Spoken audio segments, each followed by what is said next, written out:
This is the Big O Show. This is the Big O Show.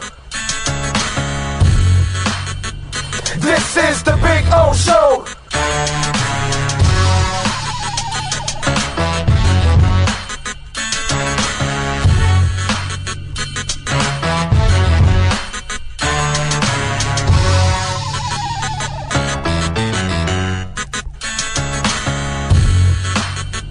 This is the Big O Show.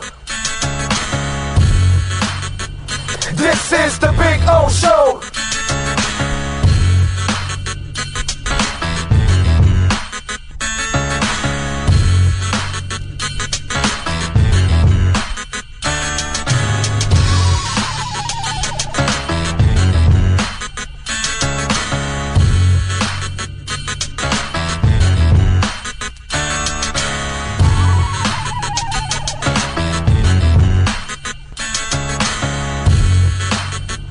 This is the Big O Show.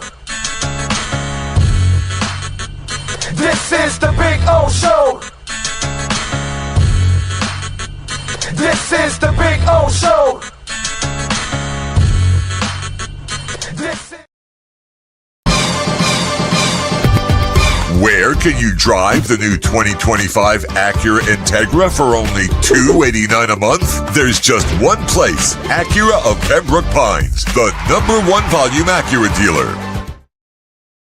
For over 16 years, EJDconstruction.com has provided South Florida residents quality craftsmanship, accurate project management, and exceptional service. That's why EJDconstruction.com is an A-rated member of Angie's List and the Better Business Bureau. When you're looking for the right custom home builder for additions or home remodeling, please call my friend Eric at 305-433-4843. That's 305-433-4843 for EJDconstruction.com.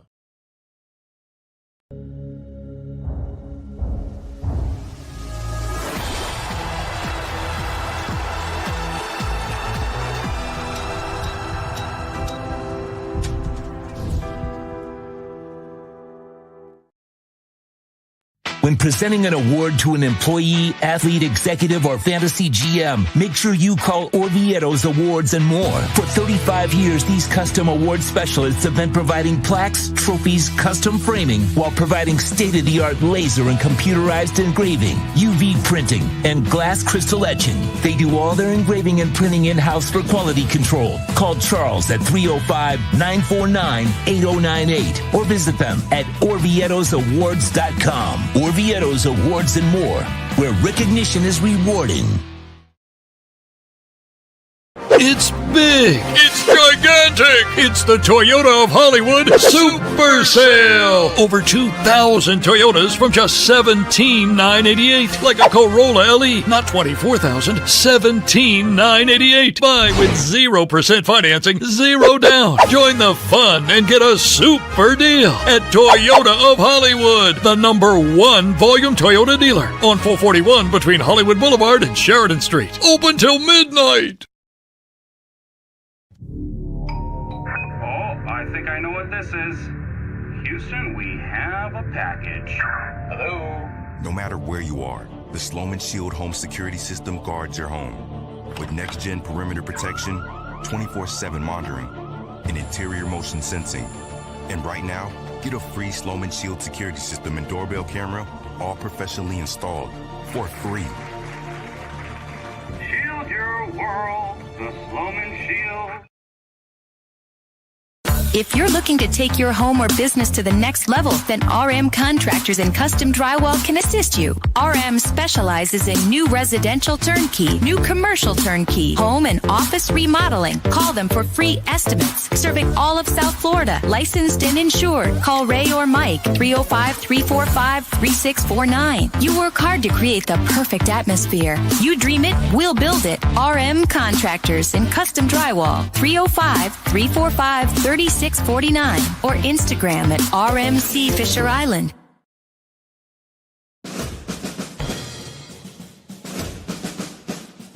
It starts every morning before the sun comes up. Projects are laid out. Plans are made. Equipment is fueled and loaded with inventory to handle all service requests.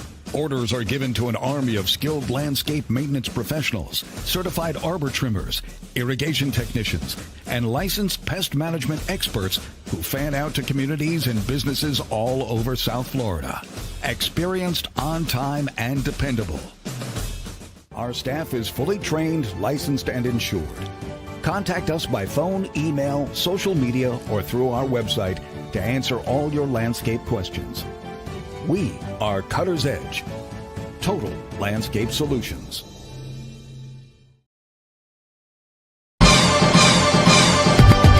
Where can you drive the new 2025 Acura RDX for only $399 a month? There's just one place, Acura of Pembroke Pines, the #1 volume Acura dealer.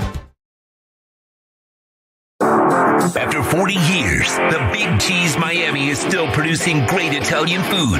They started in 1984. Since then, they've been winning awards while being voted the best inexpensive Italian restaurant in Miami. Visit them for great food, amazing service. Witness the decades of Cane's memories. The walls are like a Miami Hurricanes Hall of Fame. The Big Cheese delivers anything on its menu or party platter menu to your home, office, or even a park for a picnic. Located at 8080 Southwest 67th Avenue, Miami. Call 305-662-6855. TheBigCheeseMiami.com, where they serve large portions at family prices. When it comes to your smile, confidence is so important. At Moody S Dental, they provide the services to get your smile back. This family-run practice prides itself by offering the latest technology to give your family the best experience possible. Moody S Dental has been in business for over 30 years with offices in Hialeah and Plantation. They accept most major dental insurances. They provide free new patient exams, 20% off select treatments. To qualify, please follow us on Instagram at moodys.dental. Moody S Dental has been in business for over 30 years. To schedule an appointment in Hialeah, call 305-821-0231 and Plantation 954-692-6825. From Invisaligns, dental implants, same-day crowns, and the preventative care and preservation to get your smile back. Go to moodysdental.com to find out more and tell them Big O sent you. Before you buy or lease a Honda, Volkswagen, Hyundai, or any other model, compare Subaru, rated #1 in safety at Subaru of Pembroke Pines. Buy with 0.9% financing, 0 down. Forester with symmetrical all-wheel drive, $259 a month. Crosstrek with symmetrical all-wheel drive, $239 a month. During the Subaru A Lot to Love event at Subaru of Pembroke Pines, South Florida's #1 volume Subaru retailer.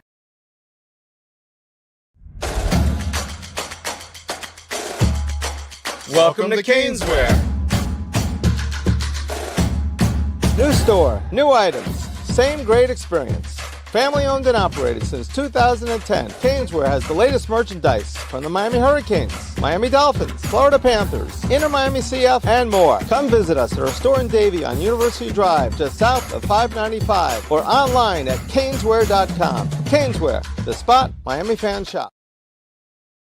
South Florida, listen carefully. Osmani Garcia with Omega Realty Group is changing the game. He's not just listing homes. He's guaranteeing to sell yours in 30 days or less, or he'll buy it himself. No excuses, no delays, no fine print games. This is real. If you're serious about selling, call 305-440-1990 and see if your home qualifies. Osmani Garcia delivers results. Osmani Garcia, the home of the 30-day sale guaranteed, where guarantees are backed by action. Call now, don't wait. This market won't wait for you. Restrictions apply. Call 305-440-1990. Hi, this is Jeff Welt from Welton Rayom. Dan and I have been in business together for over 22 years. We're not your typical lawyers. When Dan's not working in the office, he's flying his stunt plane. When I'm not in the office, I'm either getting tattooed, bowling, riding a motorcycle, or going to concerts. We might not be your typical attorneys, but we are aggressive attorneys, and we'll do whatever it takes to get you what you deserve. Consultations are always free. Call us anytime, 24/7. Welton Rayom can help. Can you drive a new Acura ZDX for only $439 a month? There's just one place, Acura of Pembroke Pines, the #1 volume Acura dealer. The viewpoint statements or beliefs expressed on the following program by the host, guests, or callers are not necessarily the opinions of FantasyXS.com, Media Group Inc. ownership, management, sponsors, or website. When it comes to South Florida sports teams, very few in the media have witnessed, lived, and covered it like the Big O. Let's start the program dedicated to your favorite South Florida teams with a passion that's unmatched. The Big O Radio Show is on. Here's the Big O. Good morning, boys and girls. Welcome aboard on a beautiful Monday, April 28th. Yeah, baby. All right. Man. May right around the corner. Get a couple of months away from football. Today, we probably wrap up the Heat season. And today we'll see the Panthers impose their will. So lots of things to talk about. Obviously, an entertaining draft over the weekend. We've talked about the Dolphin draft. If you didn't tune in on Thursday night and then Friday night and then Saturday night, and all the shows are there, and there's a lot of stuff to talk about. Yesterday or Saturday broke down a lot of different things, especially right at the beginning of the show. I probably break down about 4 or 5 things, one after another. I know that Sean's gonna make them rants and stuff. So, but a lot of stuff there. You may want to check that out, because it's not like we're not like regular radio that just like sits there and repeats everything every day and all that. It's just, yeah, we're not going to do the same segment every day. You know what I'm saying? So we have done a lot of the draft talk. We'll get into a couple of things. One very, when I think about it, there's an interesting development that a lot of you have looked into, and it's pretty obvious, but there's another layer that I think people didn't look at that could be in play here for the Dolphins. I'll explain what it is and how some of you may like it, others may hate the hell out of it. You know what I'm saying? So, but I'm just here to tell you what I'm seeing. You know what I'm saying? So we've got all of that going on to talk about. We've got the Shador Sanders stuff off of the draft. We've got the Heat tonight, which I think the season's going to end. We'll have normally we have Ira on today, but I told Ira, hey, let's wait till the season ends tomorrow or Wednesday. So either tomorrow or Wednesday we'll have Ira on to kind of wrap up the season, because there's no reason to have him on today. You know, let's wait till the night is over and Cleveland kicks their ass and keeps them there at home. Good thing is Cleveland has to get on the plane and go, but for at least Miami, the good thing is they don't have to get on a plane. They're home. They just drive home. Standing, because their asses are a little sore from getting it kicked.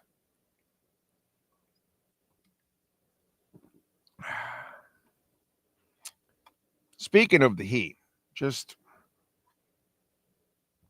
I want to make 2 points on the Heat and we'll move on, because it's one has to be said that I don't think you guys really realize. I hope you're not driving. I hope you're not handling any heavy machinery or anything like that. Okay, I just want you relaxing when I tell you the second part of this story. Okay. But the first part is the Miami Heat lose badly to the Cavs 124-87, and they take a 3-0 lead.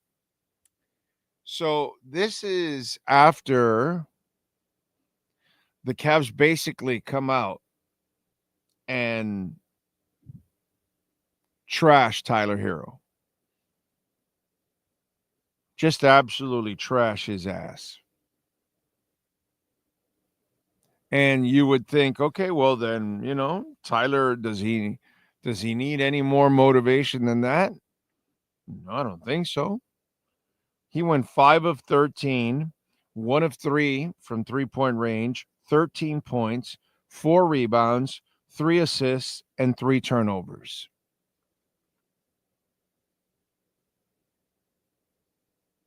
Small. Because no, he's Mr. Clutch. You know how they love to paint him like that. I understand when it's like stuff that comes from the organization and the broadcast. They're supposed to be cheerleaders, but some of you in the media kind of like make this guy out to be some kind of clutch guy or something because he's had a couple of moments. Well, dude, when they give you all this playing time, eventually you'll have a couple of those moments.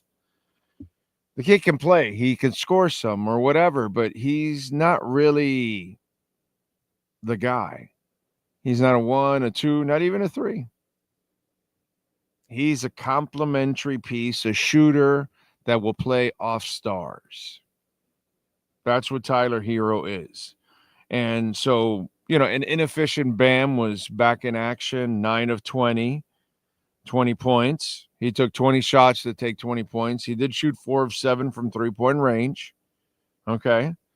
9 rebounds, 1 assist, 6 turnovers. Inefficient Bam. Another guy that gets small in big moments because he doesn't have the offensive balls to get through it. So it proves to you, it's funny because Anthony Chang quoted something about Spo, like, where he's back in the lab trying to adjust. And I retweeted something like, is circa 2006 Dwayne Wade coming through the door now? Is that how he's going to adjust? Because he has no stars. There's no stars on this team. Wiggins is another one of those guys that he's been in the league. He has talent, but there's no cojones there. And, it's like this because you have talent and you'll tease, but you can't impose your will. It's what how many years have I been saying this on the show? Stars can impose their offensive will in this game nowadays. And if you can't do that, at least you're not a star. And you were mocked. You were laughed at, Tyler Hero. And this is how you respond. 5 of 13, bro. Garbage. 13 shots, 13 points. Garbage. Absolute garbage. Now, here's the second part, ladies and gentlemen.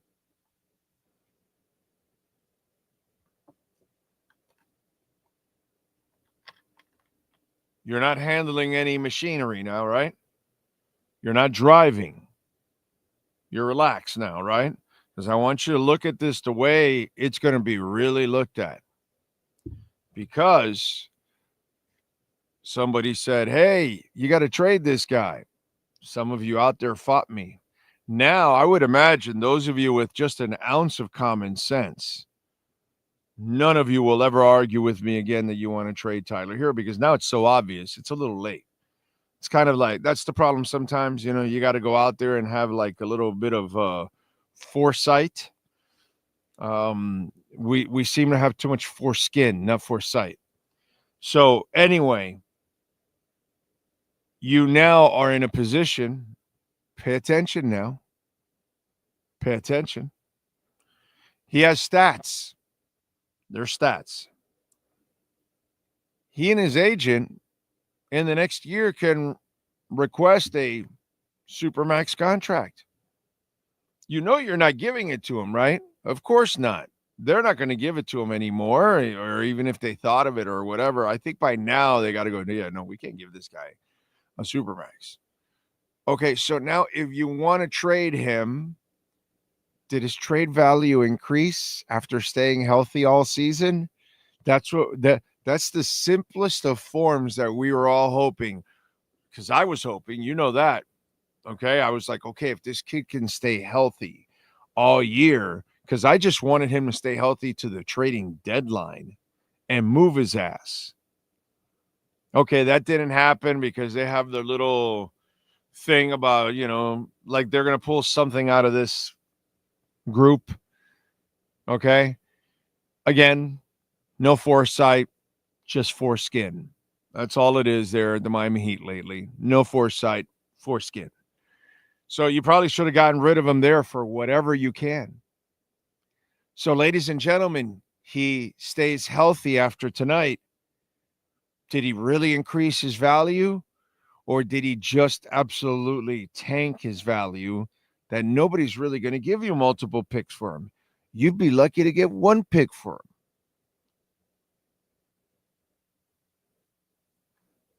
So now you're in a position where you either have to part ways with him and you can't even trade him for really anything major, because he proved to be a fraud and soft.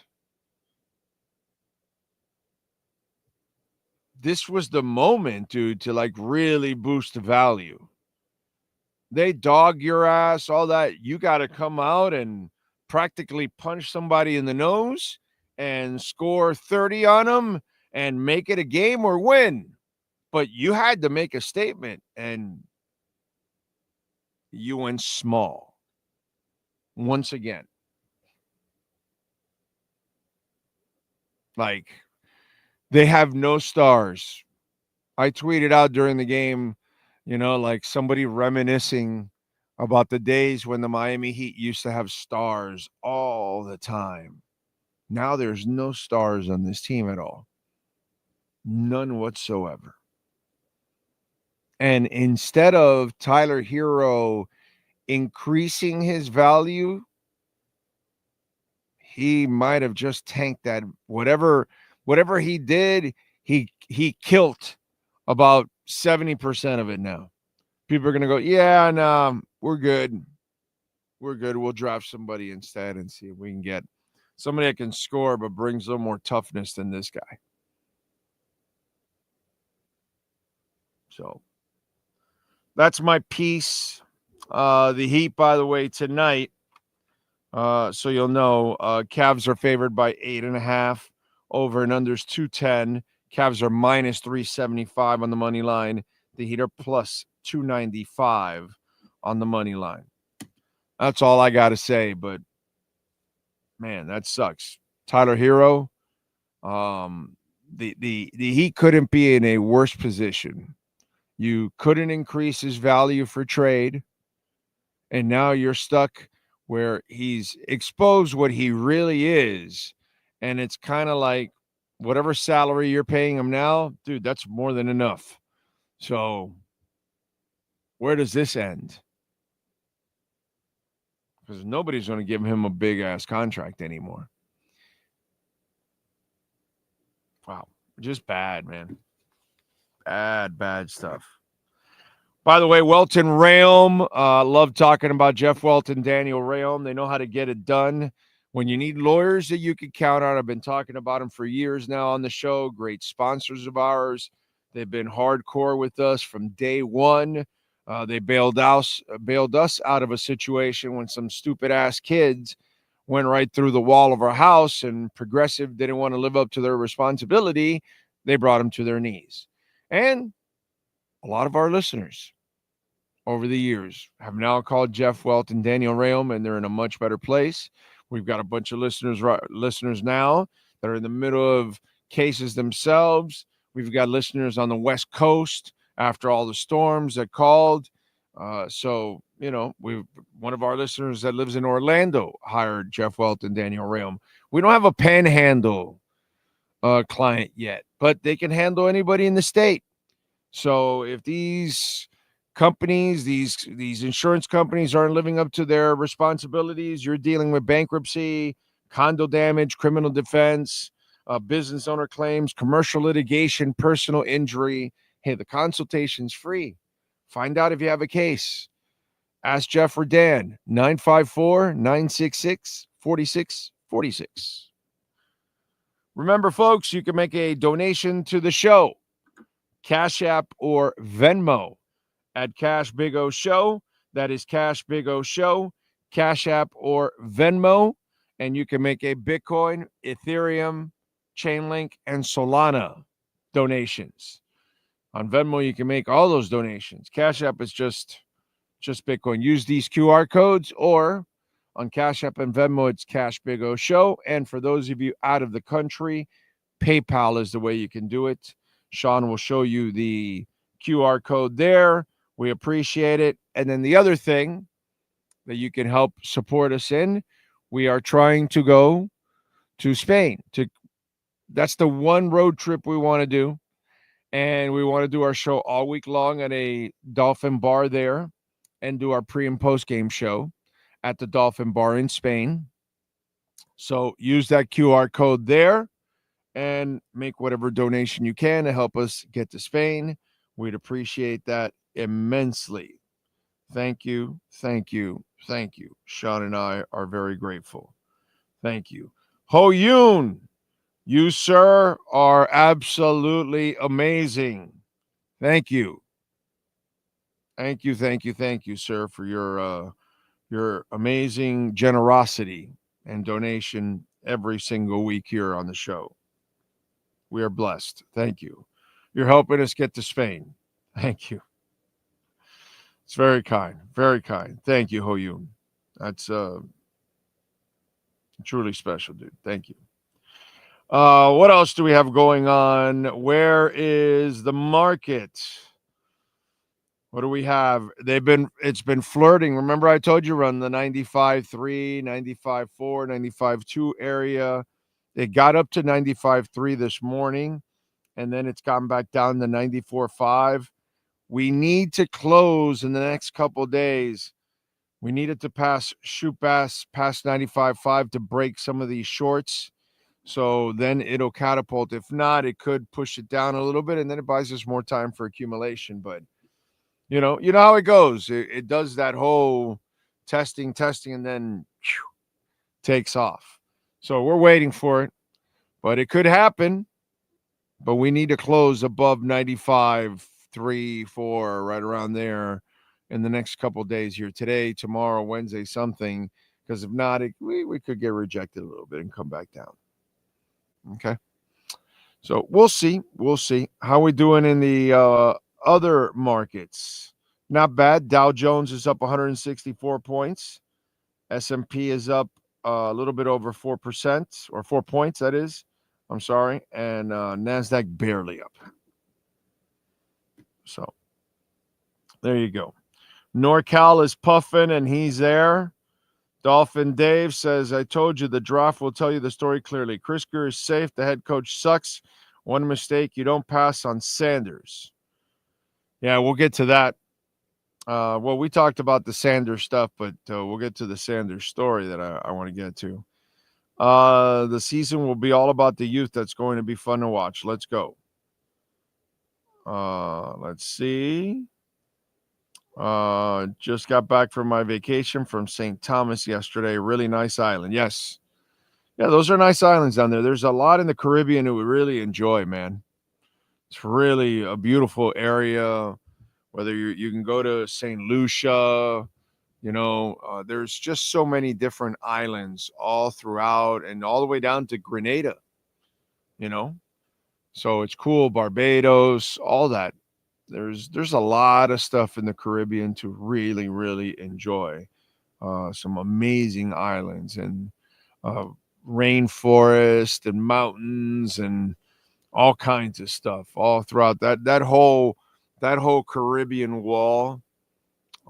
There's a lot to go to. You could actually take a summer, not a whole summer, but I'm saying, if you're off, you got some time, a week off in the summer, and whatever it is, or two, or whatever. And every summer you could visit like a different island. And that in itself would be an amazing adventure because of all the things that you can see there. So yeah, It's a very cool place to go down to, all those Caribbean islands. Yep. So I'm glad you went and enjoyed yourself, my brother. When I jack, I'm very happy with the draft. Only thing I would have liked to have seen was not the trade in the 4th round pick. Well, we talked about that. I actually thought it was a terrific move. I loved it. You got a 3rd round pick for next year. I think that's a really, really good thing. So you turned a pick into a better pick. And in the end, that 4th rounder is not saving your season. So I like the bigger picture approach to it. So I disagree with you on that one, my brother. TJ Superman, Gus 1388, Jay Gelfin is smashing it. Thank you, and supporting our great sponsors. Appreciate it. I know you do, Jay. I know you do all the time. You go to any of our sponsors, you always tell them about our show, and I appreciate that, man. Cosa Nostra is in. Horn Dog, sing it with me. Oh, the Fat Boys are back. Damn right. I told you this draft had to be about the Fat Boys. Stop being the disorderlies. And pretty much what we predicted and told you, that's exactly what this draft was about. All fat boys. Even the running back's a fat boy. Not that he's fat, but you know what I mean? He's the big boy. He's the big back in the room. You know? So a lot of meat was added, and Dolphins needed it. It was a good draft, man. I enjoyed the draft. There was only one thing I would have done, and I would have taken Shador in the 5th round. Okay? I would have done that. He falls again to you there. Take him. Even though the defensive tackle looks very interesting that they took. Jamie Zorria in San Jose, always a stud and checking in. Juan Mendoza. I think the Panthers bounce back. So do I. I have all trust in the Panthers. I'm not worried about them. Christian D, Luis Benito, Christopher Rain. Cheers from the Cuse. Cheers to you, sir. Thank you for sharing your time with us. Sharon Calder. Oh, Jeff in Long Island is in. Because I give the draft a B. Wasn't a fan of moving up a pick for the guard. They needed it. They needed to have a badass dude that they can get there and plug him in and play. And that's what they got. And he can move to the 2nd level. He's got athleticism. So, yes. I like the move. As long as it pans out, I'm good with all the moves. Let's see. Lenny Pena likes the draft. Not expecting much this upcoming season. It's a good attitude. Brian Landis, Oscar Rojas in Melbourne. Marcus is smashing it, and the like button too. Context tank for Ward. Or go the right club after, just like Hero did a few years ago, and they got eliminated. Or go to the club right after, just like Hero did. Huh? I don't understand that one. Do you understand, Sean? Because when you were talking about the Heat and how they react to being eliminated, and he said, or you could go to the club just like Hero did a few years ago after the Heat got eliminated. Yes. Nice. Okay. I got you now. Okay. Juan Rosa. I didn't watch the Heat game on Saturday. I had better things to do with the fam and Disney. I know they got punked, though. Bam's a mama's boy. I'm out. Yeah, he is kind of a – Bam is a great dude. That's it. That's all I can tell you. You know, and he's too nice of a guy. And he has no mean streak in him. That's all. There's just no nastiness in him at all. Never has been, never will be. That's all. Skylar Tipton, Nyborg, Eric, Roderick Freeman. The Panthers took it on the chin Saturday, but I'm not concerned about them. Last year, they lost to Boston 5-1 in the playoffs last year, and we all know what happened. Exactly.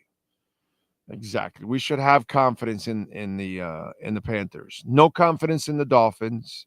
Obviously, nothing on the Marlins, and really no more confidence in the Heat. Can we just get past it already? We've crossed a threshold with the Miami Heat organization. Can we? The only thing elite is the coaching. They don't get stars anymore. They don't make great moves in the front office when it comes to trades and signing players and which ones to sign and extend and all that. They do a very poor job of that. The track record is there for the last 10 years. The results are there for the last 10 years. The type of players are an example. Even Jimmy Butler is like the worst star they've had here. And he's good, but he's the worst star they've had here. But now they can't even get anything that like that unless it's disgruntled like that. So the days of Riley throwing the rings, the days of making the moves for Shaq or Alonzo or whatever, those things are done, dude. They don't have a bunch of picks. They don't have the cap space. They're more than tied to players that are just okay. And then you're asking Spo once again to create chicken salad out of chicken. But we need to acknowledge, okay? Now, I'm not firing or I'm not saying anything, but you need to come to the realization, because there's so many of you in the Heat Nation that you think your shit doesn't stink. And bro, nobody looks at that organization like, oh my God, we have to be a part of it. Nobody. The today's players don't give a shit at all about that. Pay me. You want to trade for me? Pay them. And they can't do either. And they tie themselves to the Hassan Whitesides, the Dion Waiters of the world, the Bams, the Tylers. You know, some of them are all right. Some of them are not good enough. Some of them are Kyle Lowry and Dion Waiters. Like, what the hell are you doing?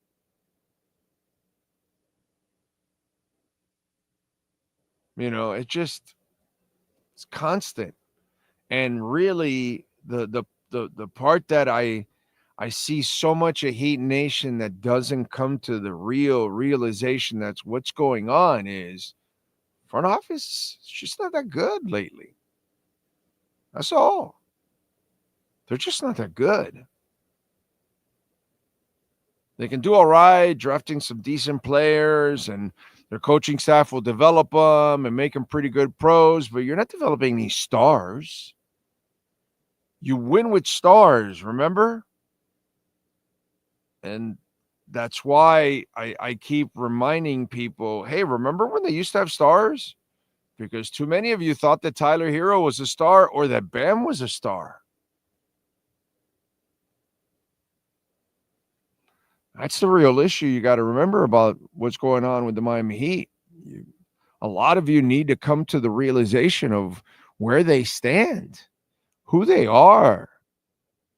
And they're not that impressive anymore. That's just the way it goes. And Riley and the boys have got to get their shit together. Only problem is, I know Riley is up there in years and he keeps doing this where they don't want to reset. Well, guess what, man? With all the aprons now, if you guys don't take a hard reset, you'll never get there. But the problem is, you had a chance to trade Jimmy a few years ago so you can get assets. You failed.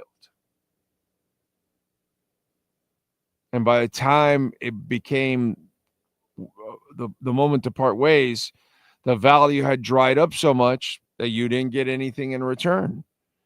You know, as much as I love Davion Mitchell, I mean, you know, the kid has played.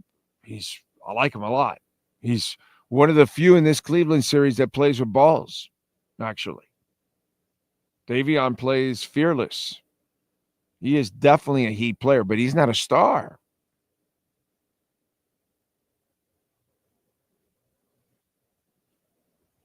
That's our problem, ladies and gentlemen. And if your problem is selling a home, which Florida now is starting to get into the negative, just started. It's not nearly as bad as Austin. Austin, Texas is really, really bad right now. And so people are having trouble selling their homes. And Osmani Garcia, my buddy, well, guess what? He's got the 30-day guarantee. 30 days he'll sell your home or he'll buy it. So call him, see if your home qualifies. No excuses, no delays, no fine print games, none of that stuff Osmani does. I've known him for 15 years. He's a straight up dude. 305-440-1990. He's been at this for a long, long time, doing a great job. Please call the Omega Realty Group now, and Osmani Garcia, that's his personal cell number, 305-440-1990, anywhere in the state of Florida. You need to sell your home. You're serious about it. You need somebody that is serious, that knows what they're doing. Osmani Garcia, 305-440-1990.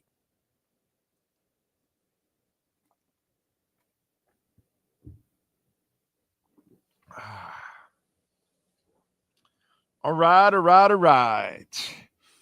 What do we got here? Let's see. Brian Landis and Dan, Alexis Palenzuela, Frankie Fresco, Mark Craven. He says the Heat are not a very good team. You cannot blame the players. The team doesn't have the talent, period. Rebuild, that's it. You cannot beat up individual players. I can beat up individual players. I can beat up the team for it. I can beat up some of you for it too. Okay? Because you contributed to it. Blowing smoke up, Bam Adebayo's ass and Tyler Hero's ass and all that. All these people that label him clutch. He's such a clutch player. Tyler Hero looks for these situations. Sure. Let's see. What else do we have? Jimbo, very nice of you, sir. Kind words. The interesting Daniel Jeremiah made comment when Greer traded back for the 2026 pick that it was a sign Greer's confident that he will be around next year. Well, that's the obvious. Okay? Everybody talked about that.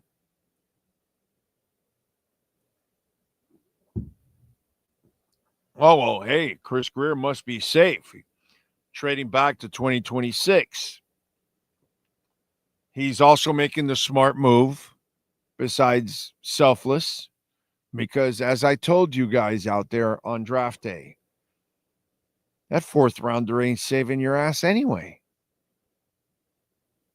What, you think you're going to draft a fourth rounder that's like a superstar? It's going to turn the whole team around?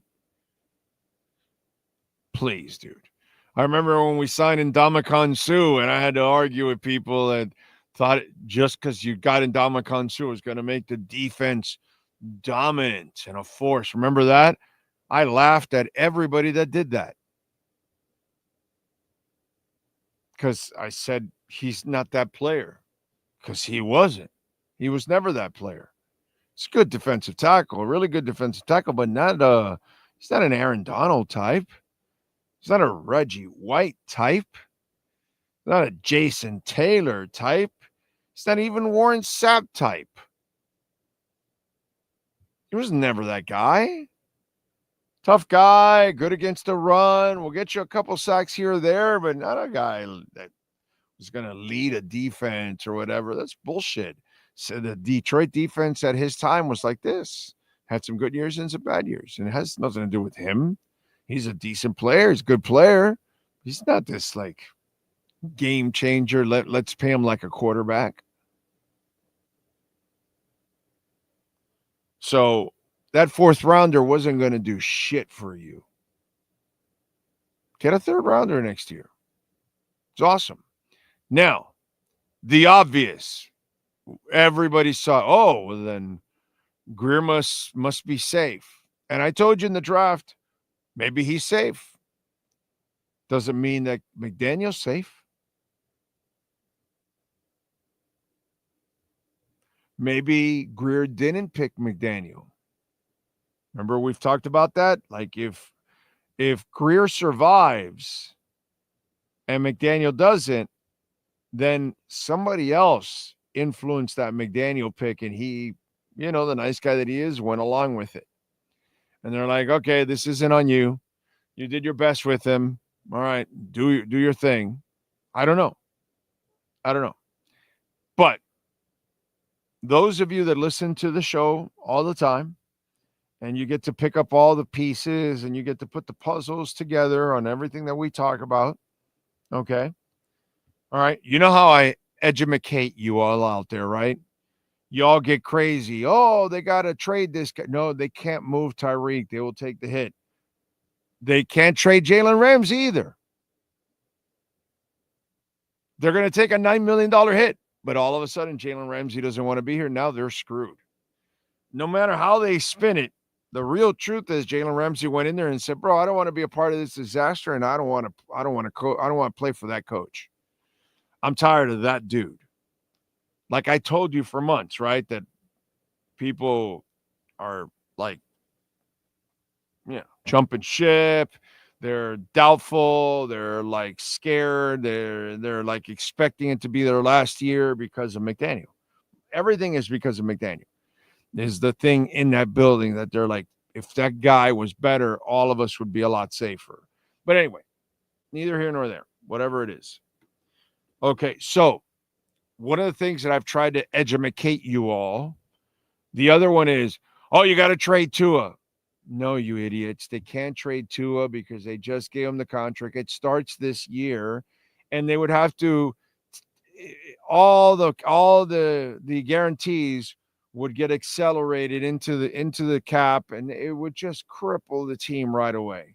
So we've told you, he's stuck here for 2 years. If he plays well, then we're not stuck, and it's great. If he does all the stupid shit he's been doing, throwing his body around and getting injured, then yeah, it's a stupid deal, and we got to stay with him for 2 more years, whether you like it or not. Okay? I told you, Tyreek, y'all wanted to get rid of him. I told you, don't guarantee him the money. And all of you wanted to guarantee him the money pretty much last year. Oh, no, he's earned it, 1,700 back-to-back yards. That was the moment to part ways. And they did it. And then after the screw-up of this year, now y'all want to get rid of him. And I told you can't get rid of him. They're stuck with him for another season. So, because you have Chubb, because you have all these contracts that you have given up, is there any chance? Remember, what have we been telling you? Sean Stanley, when does the real rebuild start for the Miami Dolphins? 3 years. 3 years. Right? This year, they'll do whatever. Next year, all the salaries, whatever, boom. And in year 3, you can really kind of start the rebuild. Are they looking at it in the ownership and front office and everything, saying, whoever comes is screwed for, if we hired somebody now, they would be screwed this year and next year. If we hire somebody next year, their first year is kind of a wash. Are we better off just going through these 2 years and then we start anew, and where we have a sexier slate to show people? Salaries are off the thing. It's got flexibility and all that kind of stuff. I'm just throwing it out there. Maybe not safe 1 year. Maybe you're safe 2 years. Because as I've told you, if you get somebody new, you're only getting their first year. They're like, yeah, I got to go through this, to a contract and I can't get out of it. And I'm just saying. So, and you're taking hits off of the Chubb release, and you're taking hits off of the Tyreek contract, and are they safe for? Well, is at least the front office safe for a year or two because they got to get through all this shit? Because you're really not a sexy destination at that time, so you're going to get that assistant coach that's you think is up and coming and all that, but you're not going to get the top candidate because this is where we're always at. You're not really getting the top candidate. Did you end up with the top candidate here with Mike McDaniel? Not really.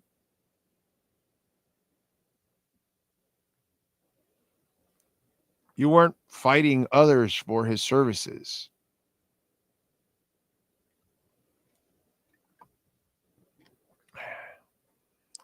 So those moves this weekend, the cap issues they have over the next 2 years, you could be talking about the obvious. They could be safe for next year. Maybe they're safe for 2 years.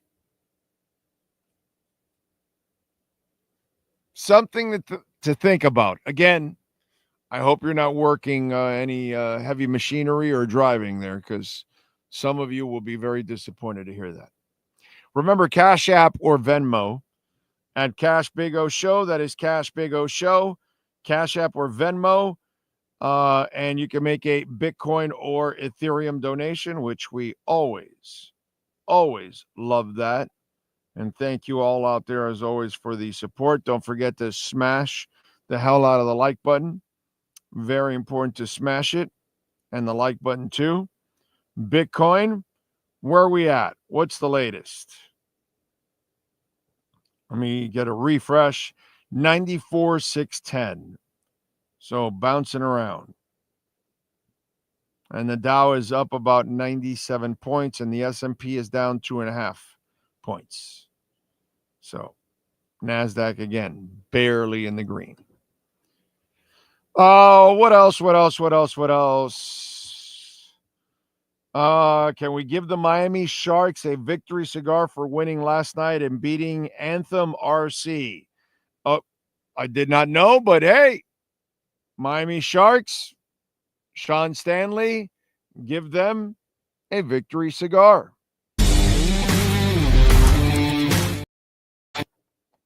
Can't give the Panthers or the Heat a victory cigar.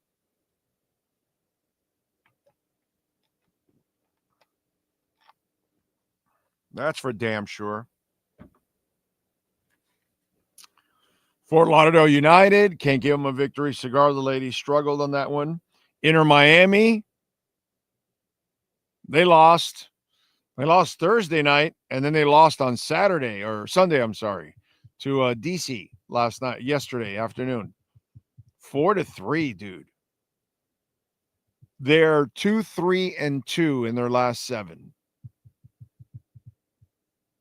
I can't say that I'm impressed with the coach. But then again, it's kind of like it's a what's that called? A country club. And Messi gets whatever he wants, whatever coach he wants, and all that shit. So what are you going to do? Let's get to our 3A Graphics sports calendar. Why don't we? The Tampa Bay Lightning are still in town for Game 4 of the playoffs. Panthers leading 2-1. They're at Amarant Bank tonight. They dropped the puck at 7 o'clock. Panthers minus 142 on the money line.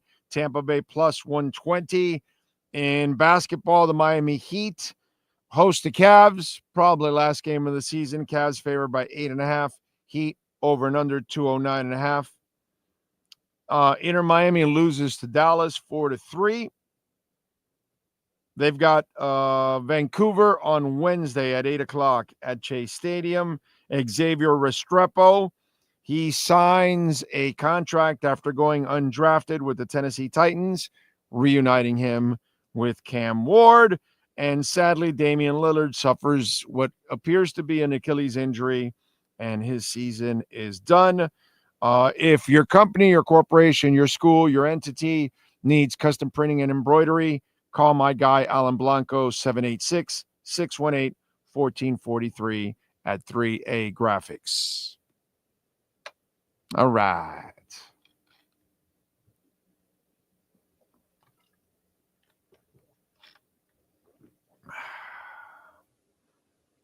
What do we have here? Revenge of the Sith in theaters, Big O? What, are they bringing it back or something? Isn't it for the May the 4th, like the weekend or something? Are they doing something like that? I don't know. I have no idea. No idea. So he might be right, or I have nothing on that, bro. Cannot help you. Don't know. AKW says, I believe the Dolphins got 2 starters out of the draft, Grant and Jana, and at least 2 contributors in Jordan and the running back. Everything else is a toss-up. Ocala Joe, the Fire McDumbass clock is on, and it can't come fast enough. Keep on keeping on Caspa. Damn right.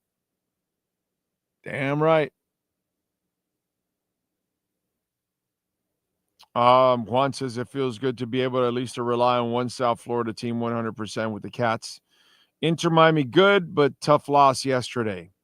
Inter Miami is not doing anything, bro. Considering the talent they have, I don't know. What do you got, Sean? No, I was going to say it's the 20th anniversary of Revenge of the Sith, so they re-released it. Oh. And it actually beat The Accountant 2 in theaters. Wow. Okay. I'm going to go see The Accountant 2 tomorrow.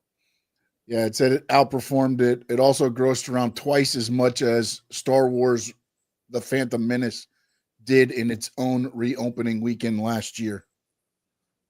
So made about 25 million, I believe, domestic, and another 17 million overseas. So about a re-release debut of 42 million. Okay. And that'll make 900 million for the total. Nice. Very nice. Steven, no, I expect the Panthers to win tonight, my brother. I got all the confidence in them. Corso, thank you for the love. On Super Chat, Jessica Alba or Jessica Biel? I'm going Jessica Alba. All the way. See, you've got a tight race from the neck down. You've got no competition from the neck up. I think Alba is better looking than Beal. So I would go Alba all the way. And if you tell me it's Dark Angel, Jessica Alba,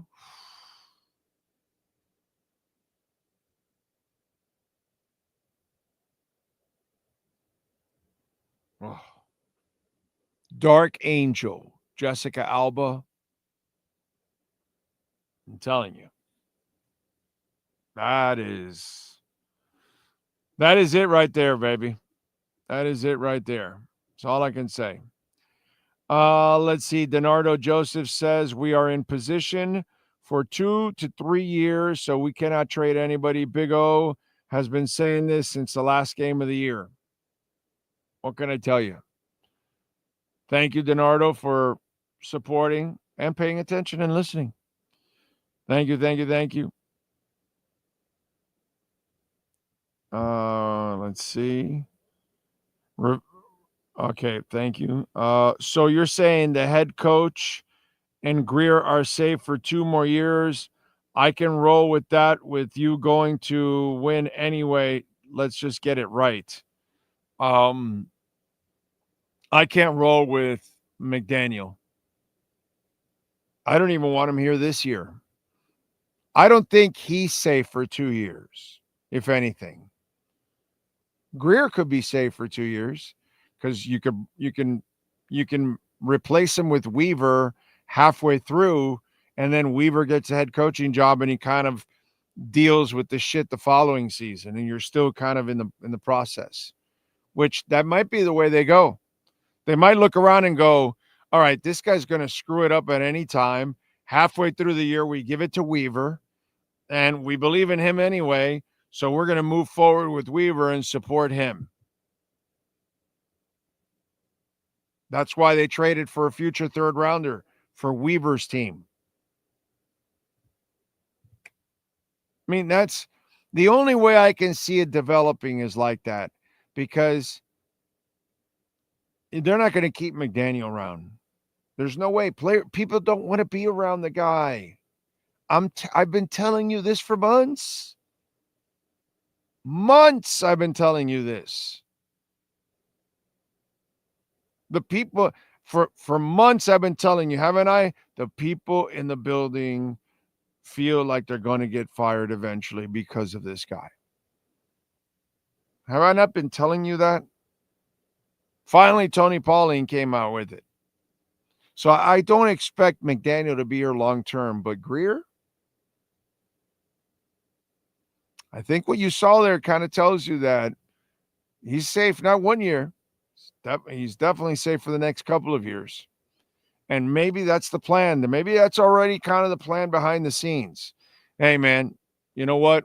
We'll go through this now. We'll give the man a chance. But if he screws it up, we've got the guy that we're going to lose eventually. Let's give him the job. That's it. That's all.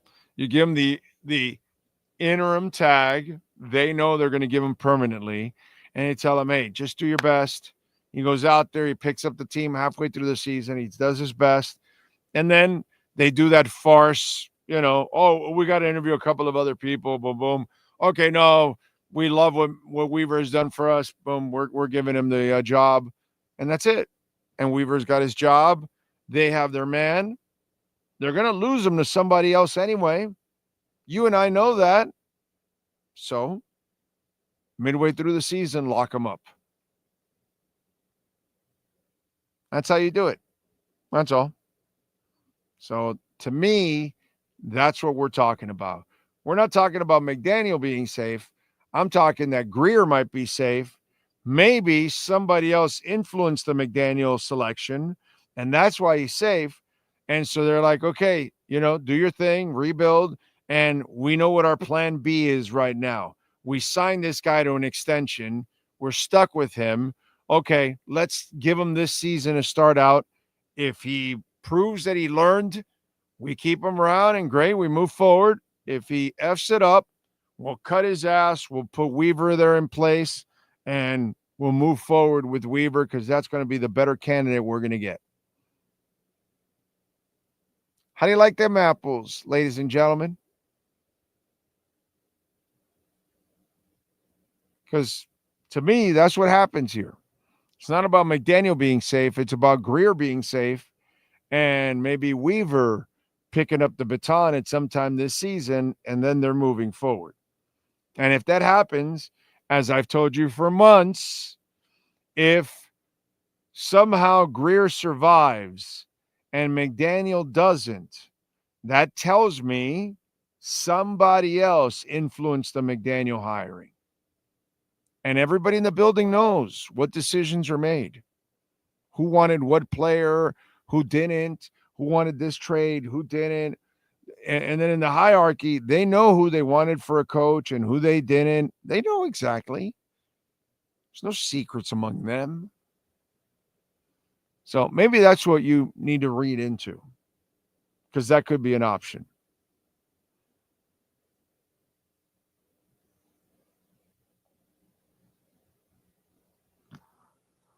Let's see. I can't believe you still believe in no balls Greer.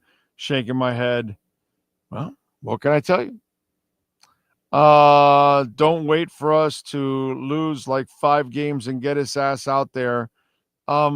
professional lounger, nobody's saving this season, dude. That's the problem with some of you out there. You think you actually have a chance this year.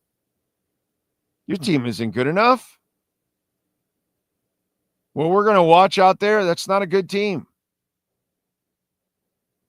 And it's not going to be well coached because of that guy. So you're not going to save this season. They have way too many holes. They lack a ton of leadership now, less experience. They're going to get way younger now. It's not a good combination, and it's not a good coach. He doesn't know how to elevate teams. So this season is over. Whenever Weaver takes over 7, 10, 12 games in, season's done already. So stop it already with that. Like, do you even have a team that can win a playoff game? No. And by the way, do we have a quarterback that chooses to protect himself? No. So it doesn't really matter. The guy's done it in one season since he's been at Alabama and Miami. One season that he chose to take care of himself. Outside of that, every year he suffers injuries.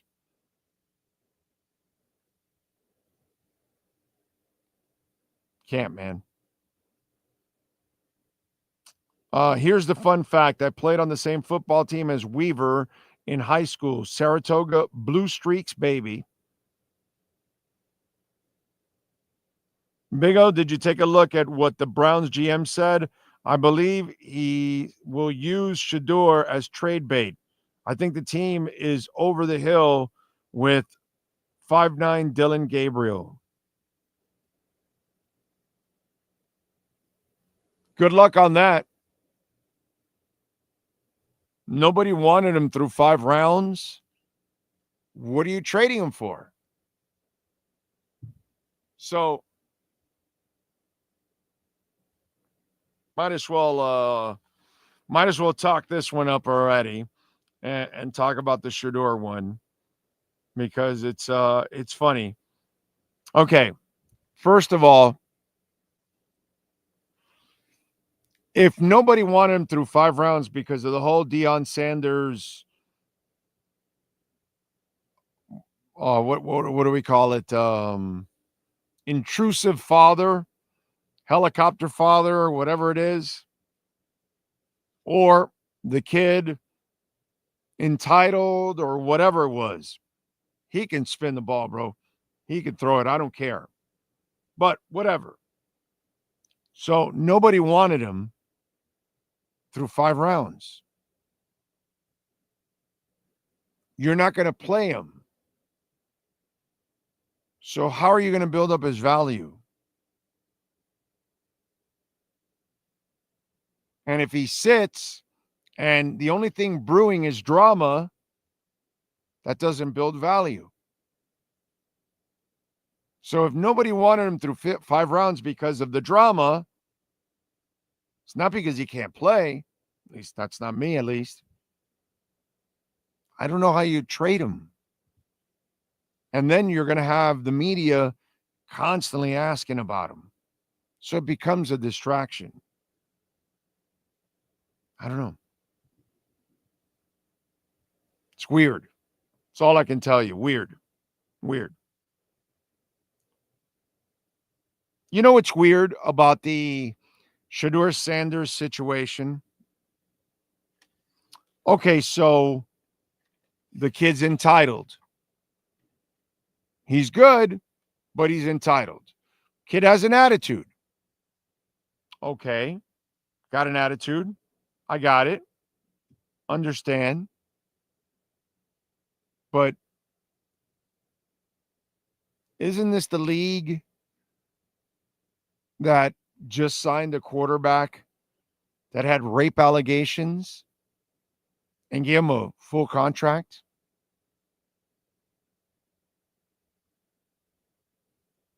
It's weird. It's the league that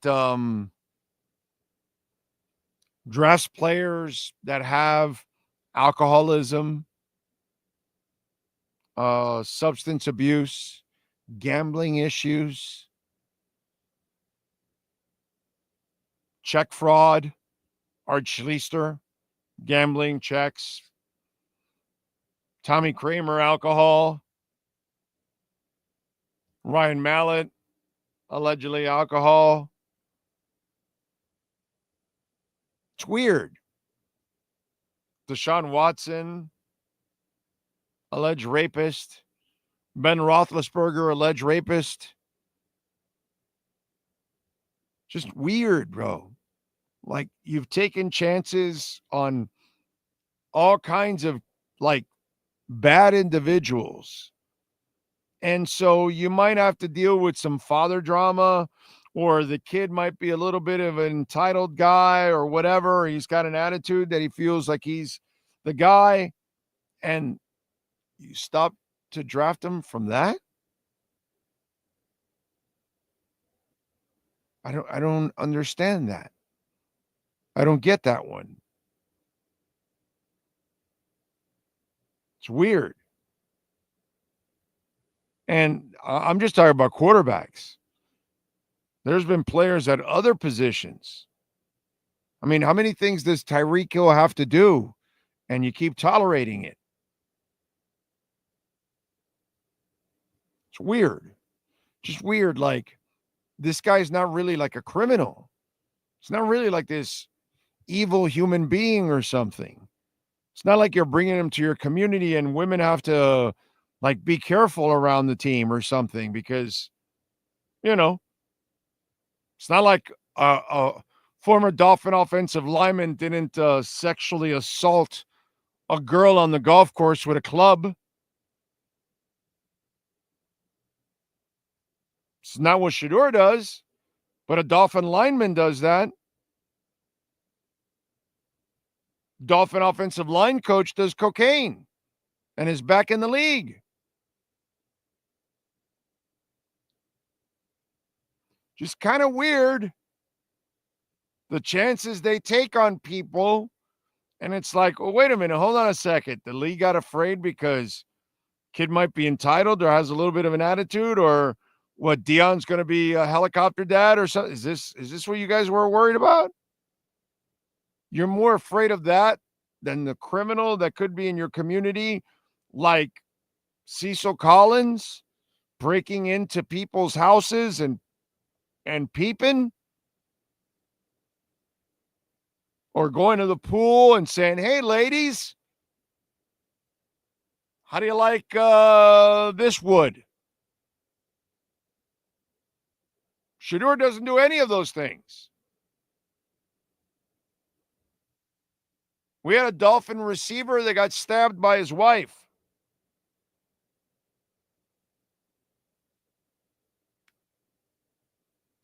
We got a Dolphin quarterback that would come to work drunk.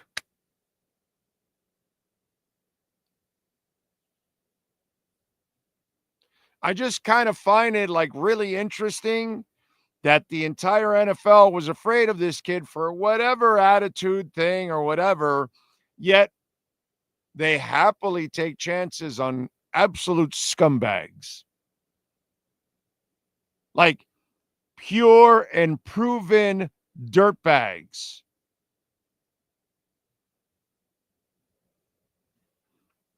I don't know. You tell me, but that I find that dynamic very interesting. Very interesting.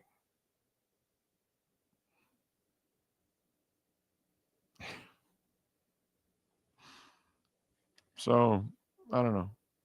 We'll see how this story turns out. Now, the other thing that was funny in the draft, Mel Kiper was very enthusiastic about Shador Sanders, and he was beside himself that he wasn't drafted early, and he kept dropping and dropping and dropping, and then eventually he had an explosion on the set. Sean Stanley, let's hear Mel Kiper's explosion on the set of ESPN after everything finally shook out from the Shador Sanders drop and selection by the Browns in the 5th round, I think it is? This is not about can you play the position. This is about do we want you to play the position for us. That's what this came. Why wouldn't they, Lou? Well, look, that's a whole nother discussion that we've had in many different ways for weeks I would say and that months now. This is not one of the toughest quarterbacks you've But Mel, this isn't about this isn't about quarterback traits and quarterback characteristics, personal football character. That's not about this. This is personal. Has he had an off the field issue? No, he has not. Mel, you don't have to sell it to me. No, I don't know what we're talking about here. You're right. You're right. Yes. You're right. But you know what? Mel, the draft has spoken. That's right. That's the key, Mel. It's not putting a value judgment on whether those who passed were right or wrong. They did. Yep. So now, whenever you're in circumstances in life, whether you like them, whether you don't like them, whether they're fair or whether they're unfair, you might have to deal with them. That's and right. now Shador Sanders has to deal with everything. And for whatever reason, whether he played a minute, microscopic percentage, 0%, or it's a legitimate criticism of the way he conducted himself during the draft process, this was the result. Yeah. Now he has an opportunity to answer it. I think yelling at the NFL about it is not. There's not a quarterback. Boomer Esiason was not happy when he was a 2nd round pick. Tom Brady was not happy. They dropped. How'd they turn out? And you know what? My point, nobody's arguing that can happen. Race, the NFL has been clueless for 50 years when it comes to evaluating quarterback. Clueless. No idea what they're doing in terms of evaluating quarterback. That's proof.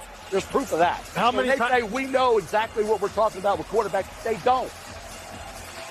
Nobody's batted 1,000 there, though. That's correct. Right?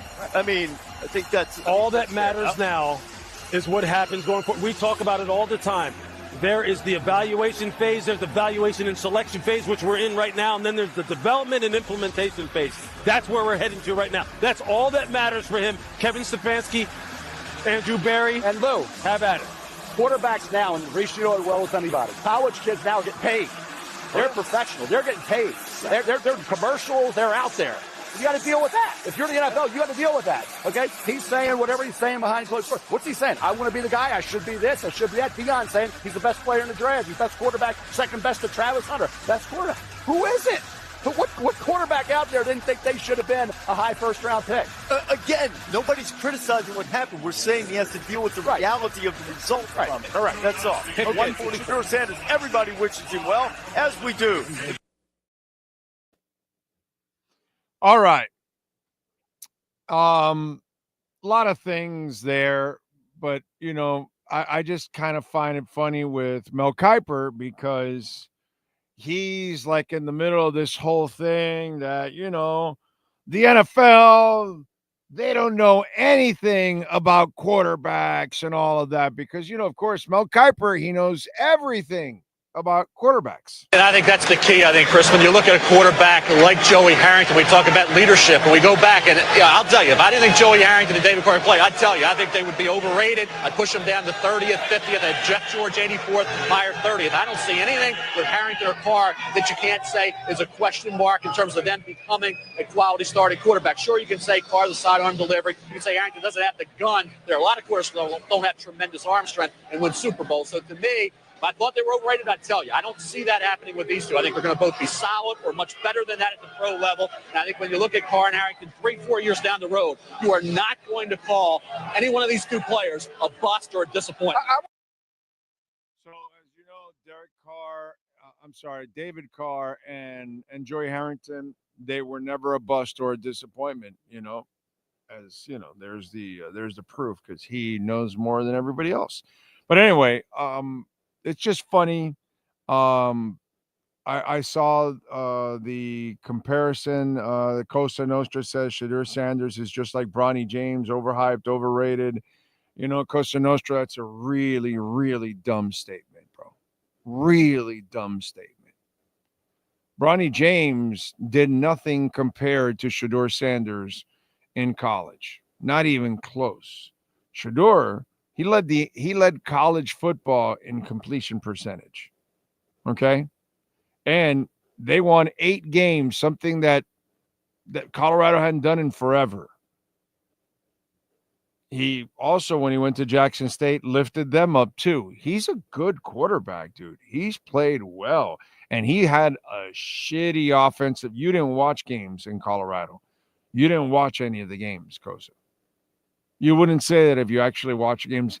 Those of you that just like dismiss it, you really didn't watch the games. If you watch the game, the kid can throw the ball.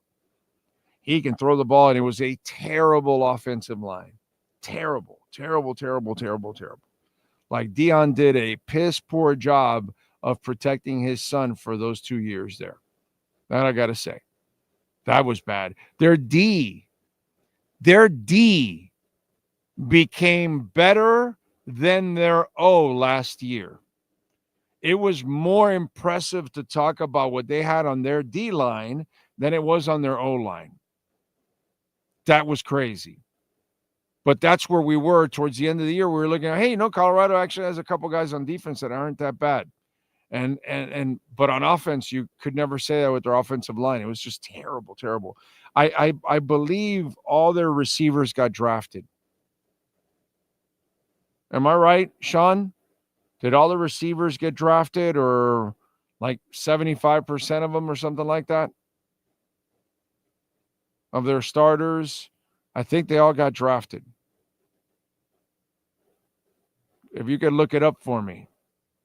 I mean, somebody threw them the ball,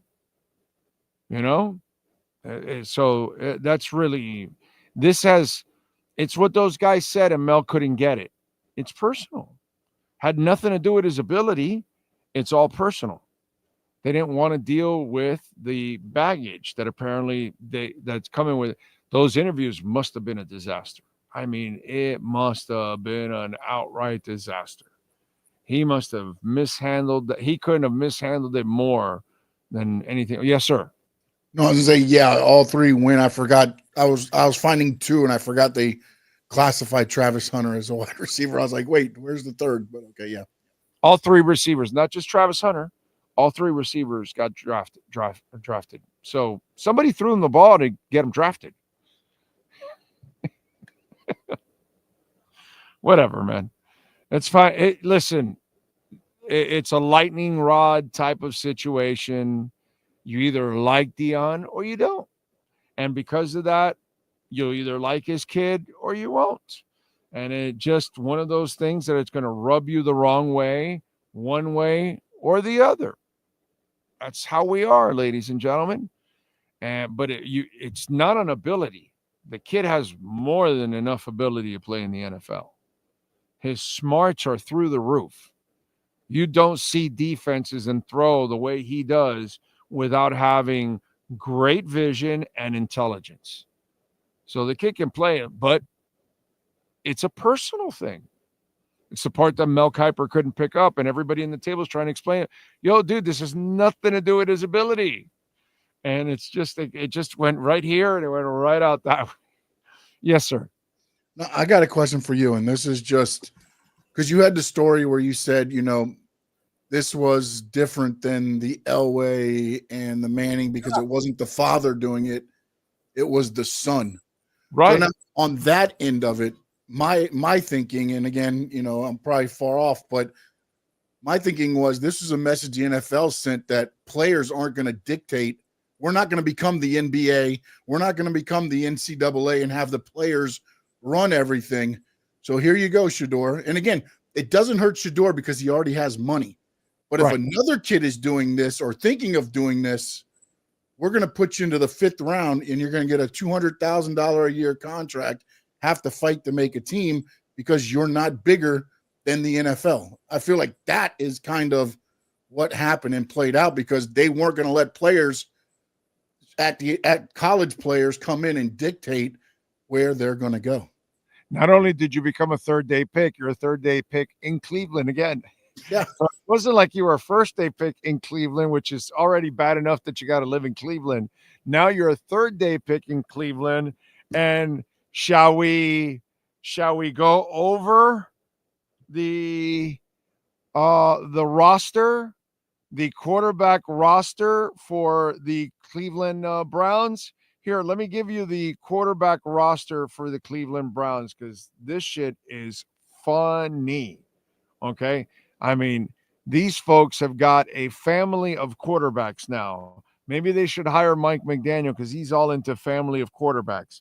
Joe Flacco, Kenny Pick this, Dylan Gabriel, Shador Sanders, Deshaun Watson, and that's it. Yes, that's it, right? Yeah, that's it. Yeah, that's 5 it. guys. So this is my prediction. Flacco obviously makes the team. Dylan Gabriel makes the team. And Shador Sanders makes the team. Watson is gone, and Pickett is gone. That's it. I mean, but they've got 5 quarterbacks. How the hell do you get through training camp with 5 quarterbacks? It's just too many. It's too much. Also, Watson's Yes. not coming back from the Achilles injury. He's still out with the Achilles.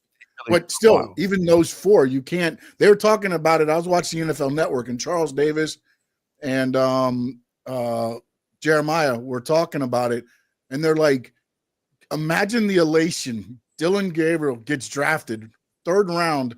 Like, okay, and you look at the quarterback room and you go, Flacco and Kenny Pickett.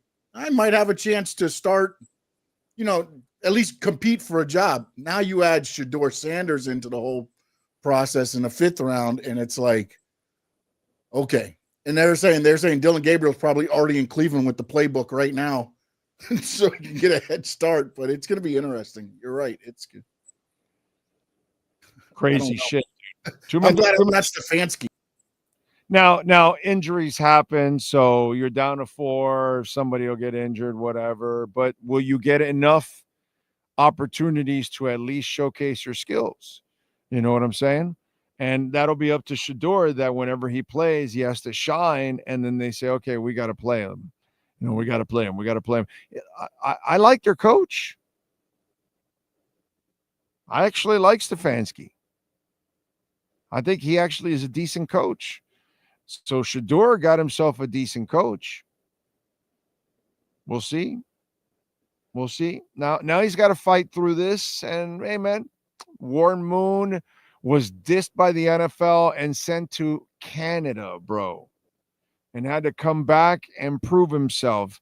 Joe Theismann sent to Canada. Jeff Garcia sent to Canada, and they all came back to the NFL. You know what I mean? He's not the first to be dissed or dropped in the draft and all that. This might be for another reason, but okay. Either way, unfair shit happens to all of us in life. Maybe this isn't unfair. Maybe this was, self-inflicted. But for whatever reason, we're going to either learn our lesson and fight through the adversity or give in. And so it's up to him now to kind of fight through this adversity. By the way, if he does start, he's got Jerry Jeudy at wide receiver, Cedric Tillman, DeAndre Carter. So really like one good receiver. Got Njoku at least at tight end too. God, if Njoku didn't have all the injuries, he might be. They did pick the Fannin kid in the draft also, but I mean they've got some weapons at least. So hopefully the kid can fight through it. If he's the guy, he'll end up being the starter there when it's all said and done. What else do we have? Dion supposedly wants in on all the meetings. Yeah, that's not going to happen.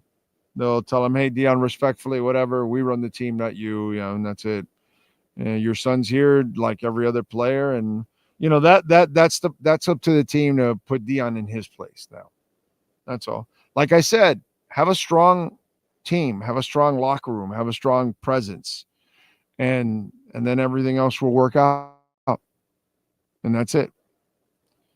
Dolphins dropped the ball. They don't want anybody threatening Tua's position or his fragile. I don't think it had anything to do with his fragile ego. I think it was them that they're fragile as an organization. That's what it is. I don't think it has anything to do with Tua. Tua grew up with his dad, with Saban. That's the problem with some of you. This is a guy that blew out his hip and came back 9 months later. This guy's tough as shit. He's fearless. He's so fearless that he gets concussed and then he comes back and takes on tacklers. Like, his body might be fragile. His ego, his attitude, those of you that say that, you guys are morons. Every one of you that think he's got, like, they're worried about his fragile ego. This is a guy that came in the middle of a national championship game at halftime. The coach said, my starter's not getting it done, Tua. You got to bail us out. Where's that fragile? It's like you people come up with shit. Like, it's really amazing. This is the guy that didn't practice all week in the Ravens game because the coach told him, we don't need you. Don't worry about it. And in the middle of the game, the guy gets injured and they call on him to come in and he brings him back from 21 down. There's nothing soft or fragile. He played for a coach that literally hated him. Do you know what that's like? Like, how many players in the history of mankind get drafted by a team that the coach never wanted you and hated you? And when he starts you, the first game is against the Rams. Fragile, soft. Bro, you people are stupid. Who's the moron that said that? Who's the idiot that said that? And so they don't, his fragile ego. Who's the moron? I know I double things, but sometimes I see something and it catches my eye, but then I got to find it again. P double. Oh, who is it? P double. P double. Dolphins dropped the ball. Oh, they don't want anybody threatening to his position or his fragile ego. People like P double, bro, you people are dumb ass mofos. Like, catastrophically stupid. You know what it is? You're the idiots that repeat what another idiot in the media said, or some shithead podcaster that thinks they're broadcasters, that thinks they're reporters, you know, never really done the job one day in their life. And weak-ass minded people like P double just repeat. You know what I get all the time now? I got it this weekend. The Dolphins don't win because, dude, this town, it's the nightlife and all that. I got that over the weekend on Twitter. And I'm like, dude, Marlins won 2 championships. Heat basketball has been winning for 25 years and 3 titles. Panthers are just completing their 6th straight trip to the playoffs, trying to go to 3 straight NHL Stanley Cup finals. Canes basketball under Larinaga made it to the Sweet 16 Final Four. FAU made it to the Final Four. Nova Southeastern's won 2 championships. Inter Miami had the best record in the league last year. Like, every other team can succeed except the Dolphins, and it's because of the nightlife. Like, where do you get that shit? Some podcaster, some writer, some radio guy, somebody that needed like a subject to talk about? Because there's no proof. Everyone else wins. You don't win because you're incompetent. Nothing more, nothing less. It has nothing to do with lifestyle, dude. The Heat is closer to the lifestyle than the Dolphins ever will be. The Heat is literally next to South Beach, just over a bridge. They finish the game, they can get in trouble. They finish practice, they can get in trouble. And they win. Clase come mierderia. And that's the same thing, this P double clown. Somebody said, oh, no, to his fragile ego. Where is the fragile, bro? All that guy's been through is hell and back. Everybody treats the guy like shit.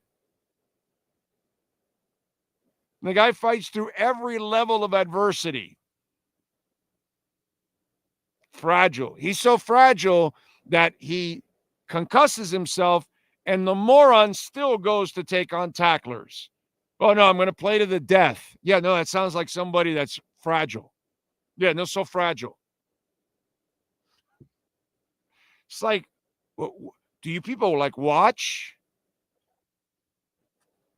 He doesn't dictate who they sign or don't sign or bring in or no, none of that. Has nothing to do with that.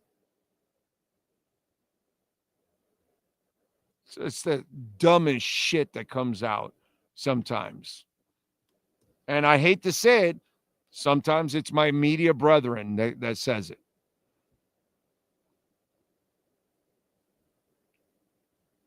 Anyway. Can they cut Watson with that huge contract? Yeah, they take some cap hits. I think they might be like a season away from taking it, right? How many years has this been? Like 2 or 3? They're pretty close to it. The thing is, they gave him a fully guaranteed contract. So normally you don't give fully. So usually like 3 years out of a 5-year deal, and there's not that much guarantees left after that. Not in this case, dude.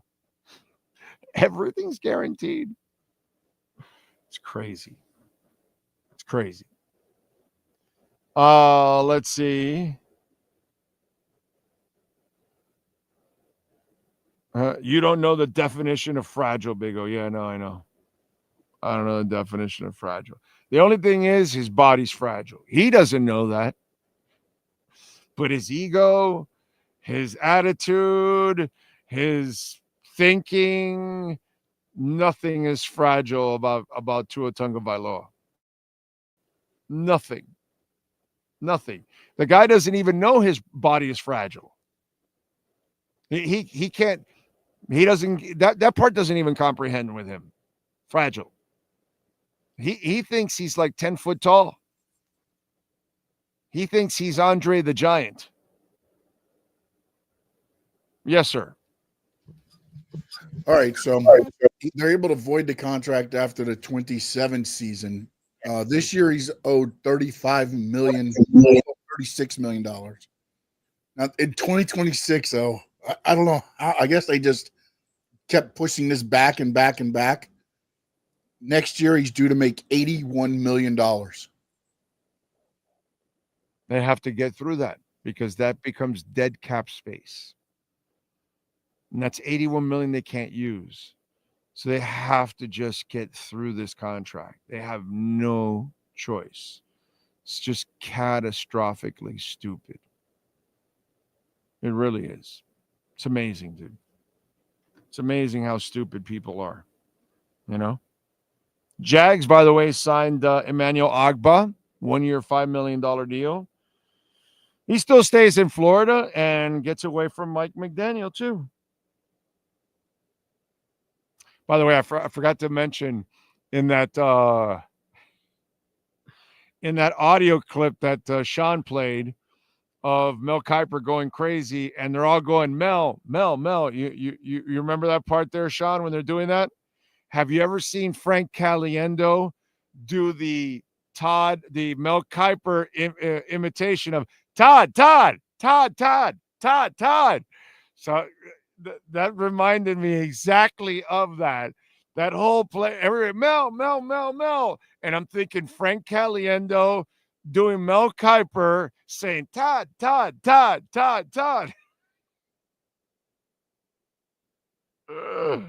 Oh man, I love it. Don't forget, folks, you can support our show. Hit the like button. Only 102 likes. We got over 200 watching. So please hit the like button. It gets the algorithms going. You can also support the show, Cash App or Venmo at Cash Big O Show. That is Cash Big O Show, Cash App or Venmo. You can make a Bitcoin or Ethereum donation, which, by the way, a little bit of a dip here, 93,838. Told you we need to close in the next couple days here by Wednesday. You got to close over 95.3. We need to go over 95.5, start busting those shorts and go in. If not, it's going to push us down a little bit. So there's a lot of leverage out there. So that's the tough part. Or we need like some amazing thing to happen in the news or whatever. I don't know, something. Or what we don't need is some crazy tweet from the orangutan to really bring things down. Okay, so, no crazy tweets, please. Let's stay away from that. But anyway, so that's where Bitcoin is at. I don't know if anything else in the market is really moving. I don't think there is much moving. There's a couple of things that are a little bit in the green. Tectum is almost 4% up. Tectum has gone down so much. Like all coins. All coins have gotten killed, dude. Swarm Markets is up 7.5%. Demo is up 13%. Connex is up 61%. Wow. Holy shit. CONNEXT. 61%. Holy shit. On a day like today. That is crazy. Those are, I'm not into Connex, but I do track it. So that's one of them. Sometimes I can't afford to invest in everything that I track or like. So what can I tell you? But that's the way it goes. What can I tell you? Fragile is injury prone, but not when the other person's talking about his ego. Nothing about his ego is fragile. Nothing. Not one bit. That guy is got an inflated ego. He's got the perfect attitude, actually, to be a quarterback. He is as fearless as it gets. Of the moment, of the throw, of the mistake, of the success, he's perfectly wired. He's just got to learn how to take care of himself, get rid of the damn ball, and these people have got to protect him. And we'll see if they do that this year. Big O, watch how quick the Patriots will turn it around with the great coaching. Udemano. I know, Nikolai. They got our guy because I wanted Vrabel here badly. Badly, dude. We need to set ourselves up for drafting Archie when available. You mean Arch. It's not really Archie, right? It's Arch, right? His name is not Archie. I think his name is Arch Manning. Archie's his dad, and I get it. If you're an old person like me, that comes naturally that we think, his dad before we think their sons, and then obviously now, the third generation, which is just truly amazing. Pat McAfee had a show that had their version of Kuiper during the draft. Mad Mel, funny stuff. Okay.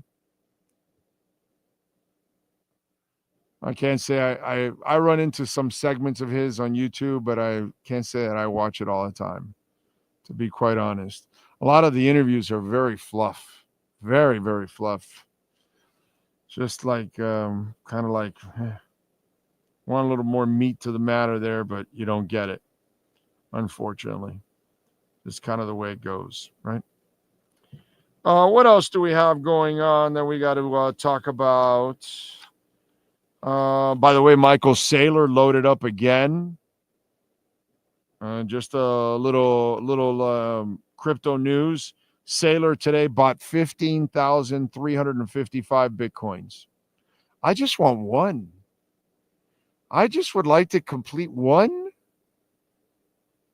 I'd like to get to half of one, but whatever. But like 15,355 for 1.42 billion at 92,737 average. Now, for those of you that ask, wait a minute, it's 95,000 right now. How's he getting it a little lower than that? Well, that's called over the counter, OTC. So this is not from the exchanges where you and I buy, which, by the way, the exchanges are at all-time lows. Supply shock is coming. But over the counter are people that have a lot of Bitcoin that they can sell to other people. And they have that amount of Bitcoin, which is insane. Okay. So he bought 15,355 and 92,737. So now they own 553,555 Bitcoin, worth $37.9 billion. The average per Bitcoin at 68,459. So for those of you that keep worrying about, should I buy? Like I have a friend of mine that owns Bitcoin, right? But he's like a nervous Nelly. And as it climbs, he goes, do you think I should still buy? And I go, yeah, dude, keep buying. Do not stop buying. Bitcoin under 100 grand is a joke. When it's 1 million and 2 million in a few years from now, you're going to go, wow, dude. And I thought that 80 or 60 or 90 or 95 or 105 was really expensive, which it's not. You know? It's not expensive. Who the hell told you that? But right now, you don't know any better, and you don't expect it. Look what the rich and powerful are doing. That's all you need to know. So if you have any discretionary income and you can save a little bit, not a financial advisor, but you can't lose with Bitcoin, man. Instead of buying that $6 coffee every day, well, you know what? Buy $30 of Bitcoin at the end of the week instead. And it's going to pay off for you golden. Not a financial advisor, but if you've been following me, I told you when it was at 16 and at 18 and at 22 and at 26 and at 30. And so, it's just a matter of having the patience and hanging in there. And soon enough, we'll be way past 108. And we won't see these numbers ever again. Okay? It's just a pattern that we're developing right now, and the rich and powerful are the ones that are creating the foundation of this, like they do in the stock market and everything else. And we have institutions and countries and investment firms, all that are investing in this and creating wealth funds for this. It's coming. There's going to be a supply shock. I've told you in this bull run, 2 God candles, I have changed that prediction. Tree God candles are coming. At least. And that means that Bitcoin will move more than $10,000 in one day. It's coming. So just want to throw it out there. By the way, Knicks took a 3-1 lead on the Pistons. T-Wolves, how about the Ant-Man, huh? Standing up to La Queen. Ant-Man, 43 points, 9 rebounds, 6 assists, and a block. LeBron did have 27 points, 5 of 9 shooting, 2 of 4 from three-point range. He was 15 of 18 from three-point line, dude. It's pretty efficient.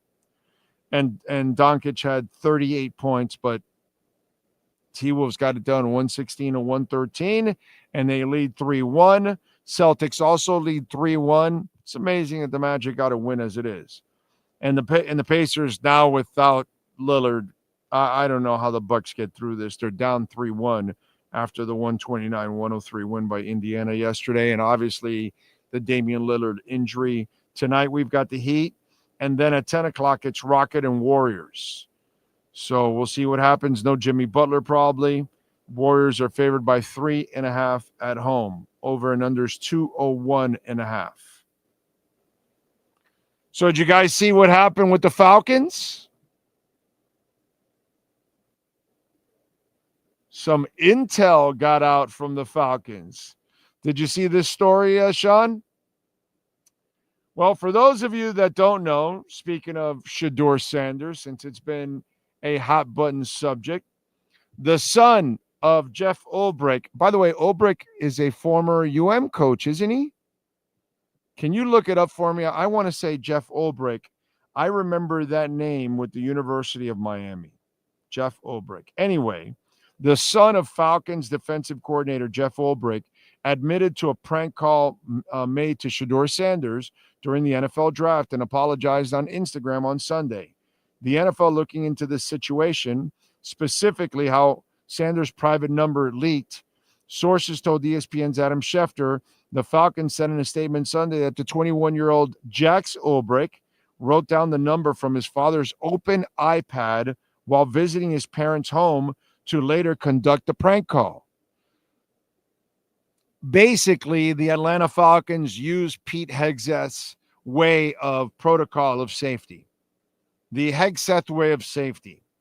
Anyway, Sanders continued to wait for his name to be called on day 2 of the draft on Friday, a day after the video surfaced on social media of former Colorado quarterback getting a call from somebody impersonating the Saints general manager, Mickey Loomis. The caller told Sanders, "We're going to take you with our next pick, but you're going to have to wait a little bit longer. Sorry about that." A confused Sander asked the crowd gathered for his party, "What does that mean?" And then Jack Ulbrich wrote in the post, what he did was completely inexcusable, embarrassing, and shameful. He said, "I'm sorry I took away from your moment. It was selfish and childish. I could never imagine getting ready to celebrate one of the greatest moments of your life, and I made a terrible mistake and messed with that moment. Thank you for accepting my call earlier today. I hope you can find it in your heart to forgive me. The Falcons will not take any action against Jeff Ulbrich." Throat's a little sore. That's from the last couple of days. Sean, am I right? Is Ulbrich a former Cane? Nothing that I see here in his the only college he coached that was UCLA. Or not Dolphins either? No, but he was with the Jets for 4 years, so maybe that's where he was with Salah and his staff. He was actually the defensive coordinator under Salah. So that's probably where you got the Ulbrich name when they played the Dolphins, probably. All right. Well, I get it that they're not. I get that they're not going to do anything to the dad because the dad made a. Well, you would hope that it's an honest mistake, and kids are kids, dude. I mean, what are you going to do? We're all stupid at that age. We all do stupid things. None of us are perfect. Hell, I'm not perfect at this age. But at that age, I was completely imperfect. You know what I'm saying?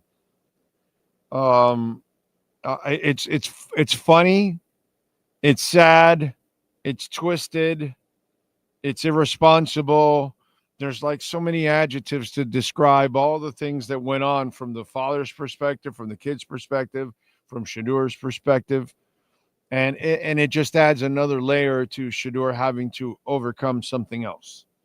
Because, people take pleasure in your suffering, which is the weirdest thing. It's so odd that people take pleasure in your suffering there. You know what I mean? When really Shador hasn't done anything to anybody out there. Whether you don't like how he acts or whatever, or shows off, okay, but it's really not hurting you or me or anybody else. Didn't certainly hurt Jax Ulbrich. It's crazy. By the way, Wednesday, we're going to be live at noon at Subaru of Pembroke Pines, 16100 Pines Boulevard. And right now, folks, the Cross Trek, it is all over the lot. We got a nice large selection there. You can get the base for $239 a month, 3.9% financing. The Forester base, you can get it for $289 a month. Sign and drive, 3.9% financing. The Outback Premium, $289 a month. Sign and drive, 2.9% financing. The Impreza 5-door, $189 a month. That's a great deal right there. Sign and drive, 4.9% financing.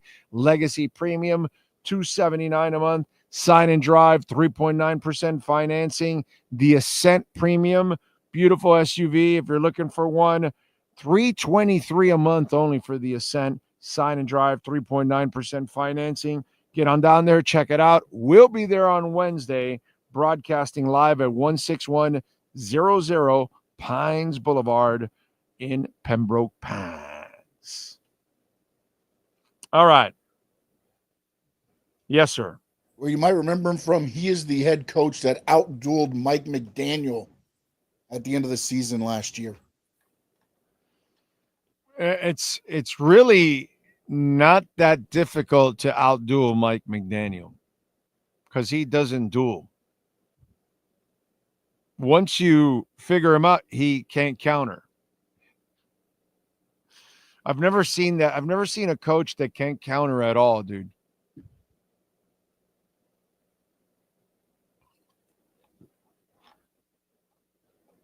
Oh, man. Anyway. Let's see what else here. NorCal. Corso. That great track. And playlist. Smoking that good green. The sticky icky. You guys are in a completely different conversation there. Okay. All right. Let me do a little music too. All right, while we're at it, might as well get a little music done. Let's see who was, what musicians were born on this date, April 28th.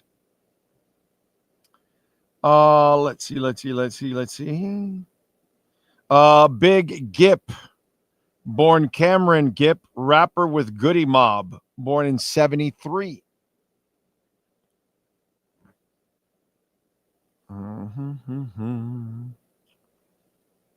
Daisy Berkowitz with Marilyn Manson, born in 68.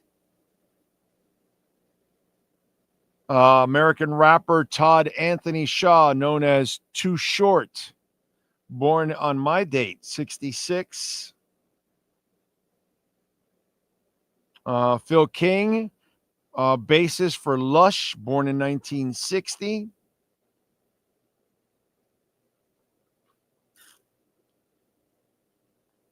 Not necessarily a strong list today for musicians. I can't say. All right. That's about it for musicians. Let's go with other famous people. Hopefully that list is a little better and has bigger names overall. Ferrucci Lamborghini. I think you kind of figure out who he is. Born in 1916. No longer with us, obviously. U.S. Secretary James Baker, born in 1930. He is 95 today. Saddam Hussein was born on this date in 37. Now dead. Anne Margaret. Born in 41. She is 84. Paul Guilfoyle, born in 49, he's 76. Actor Bruno Kirby was born in 49. Jay Leno, born in 50, he is 75. Kim Gordon from Sonic Youth, born in 53, 72. Barry Larkin, Baseball Hall of Famer, born in 64, he's 61. John Daly, born my year, 66. He's 59. Bridget Moynihan, the actor, born in 71, is 54. Penelope Cruz, born in 74. She's 51. Michael Carbonaro, born in 76. He's 49. Jessica Alba, born in 81. She's 44.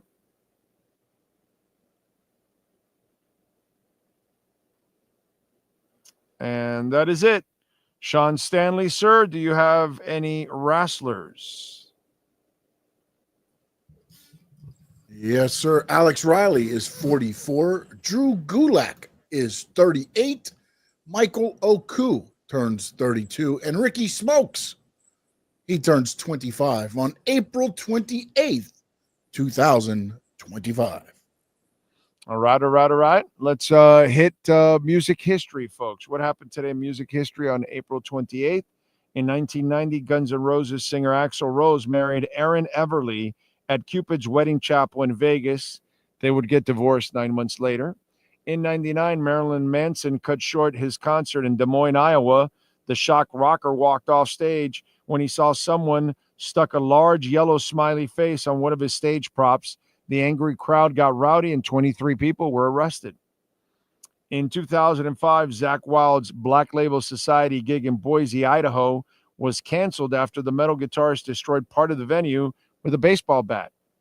In 73, Pink Floyd's album Dark Side of the Moon became the #1 record in the country.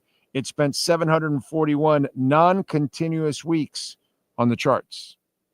And in 99, Tom Petty and the Heartbreakers received a star on the Hollywood Walk of Fame. And that is what happened today in music history. By the way, don't forget, Hialeah Racetrack will be there on Thursday. And they gave away $50,000 of Bitcoin on Saturday. It's amazing. So they're always giving something away, and you can get yourself $100. They're giving away $100. $100 no regret first bet. All you got to do is use that QR code right there and open an account. If you have a Hard Rock account already, use a different phone number or email, and you're in. Make your bet. You get your $100. You're in, man. So we give you money all the time. It's like Caneswear. You go to Caneswear, 2655 South University Drive in Davie, and you use our code BIG010 in person or online at caneswear.com, and you get 10% off. Money, money, money. Money. Frankie Fresco, I'm glad Miami did not draft Shador. That kid has an ego. And that ego in Miami issues on and off the field. And then with Tyreek, he doesn't do anything like that. That's ridiculous. It's absolutely ridiculous. There's no incidents like that. None. That's a dumbass comparison, Frankie. Love you, brother, but that's a dumbass comparison. Okay? Is he a diva? Probably. Does he think he's entitled? Okay. But that guy doesn't get arrested. That guy doesn't hit women. That guy doesn't hit old men and peers. Nothing. He doesn't have any issues. None whatsoever. That's a terrible comparison. Horrible comparison, dude. Come on, do better, bro. You don't like the kid, whatever, but comparing him to Tyreek? Come on, bro. That at no point did that kid not play football. He plays. And he sacrificed himself, and he sacrificed his body more than most college quarterbacks I have seen in my lifetime. You didn't watch the games. That kid took hit after hit after hit. Big time hits. That's a terrible comparison, dude. Terrible comparison. Man, that was bad. Really, really bad. What else do we have? Belichick and Jordan Hudson. Did you guys see that? I don't need to play the video because then we'll get tagged or whatever. So he's doing a CBS interview. And in the interview, you know, he's asking Belichick about the Instagram photos. And he's like, you know, him and his stiff ass self. Well, I don't know. I don't partake in social media. I just, you know, did those things. And then asked, oh, you know, your girlfriend, she's around everywhere and all that. And how did you guys meet? And she chimes in and says, we're not talking about that. And it's amazing, dude. You're in your 70s and this 24-year-old 3-inch patch has got you like mesmerized. He will do anything for Poontang and for that Poontang. Whatever that Poontang is doing, okay? She's followed by a lot of people in a certain industry on her social media account. But anyway, it's a whole other thing. But just, man, like you talk about a guy that now wears an absolute skirt. Okay. And not like our Scottish friends that, those are manly men that still, it's their thing to wear skirts over there. But that's all right. That's their thing. In the rest of the world, it's not our thing. But Belichick is wearing an absolute skirt, dude. She's got the pants on. She's driving the entire show. Like, if I'm Steven Belichick, I may not get anything in the will. I'm just saying. I've seen these stories. I've seen this movie before. The old man marries the young, beautiful hottie, and he's mesmerized that he has a 24-year-old in bed with his old wrinkled-up ass body. And he's like, wow, she's really into me. No, she's really into your bank account, bro. Like, this is like happening. Like, we're watching Britney Spears completely implode, right? We're watching like Belichick completely implode. Like, this is like weird, bro. It's like surreal that we're watching like something that would happen in a movie that you go watch. A star is born and she has incredible success. Then she has failure and divorce and drugs and all kinds of that's like a freaking movie. No, it's Britney Spears. You can catch her on Instagram every day. And now it's Belichick, the greatest football coach of all time, Mr. Tough Guy, Mr. I organize everything. And now he's so pussy whipped, it's not even funny. The guy that was just like whipping everybody into shape, dehumanizing Tom Brady in front of everybody every week. Here he is, and there's a 24-year-old chick who's completely controlling him because, he's been snatched.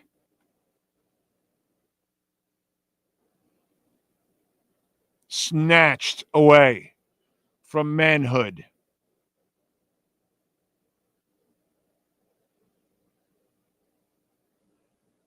The Bill Belichick movie, Snatched.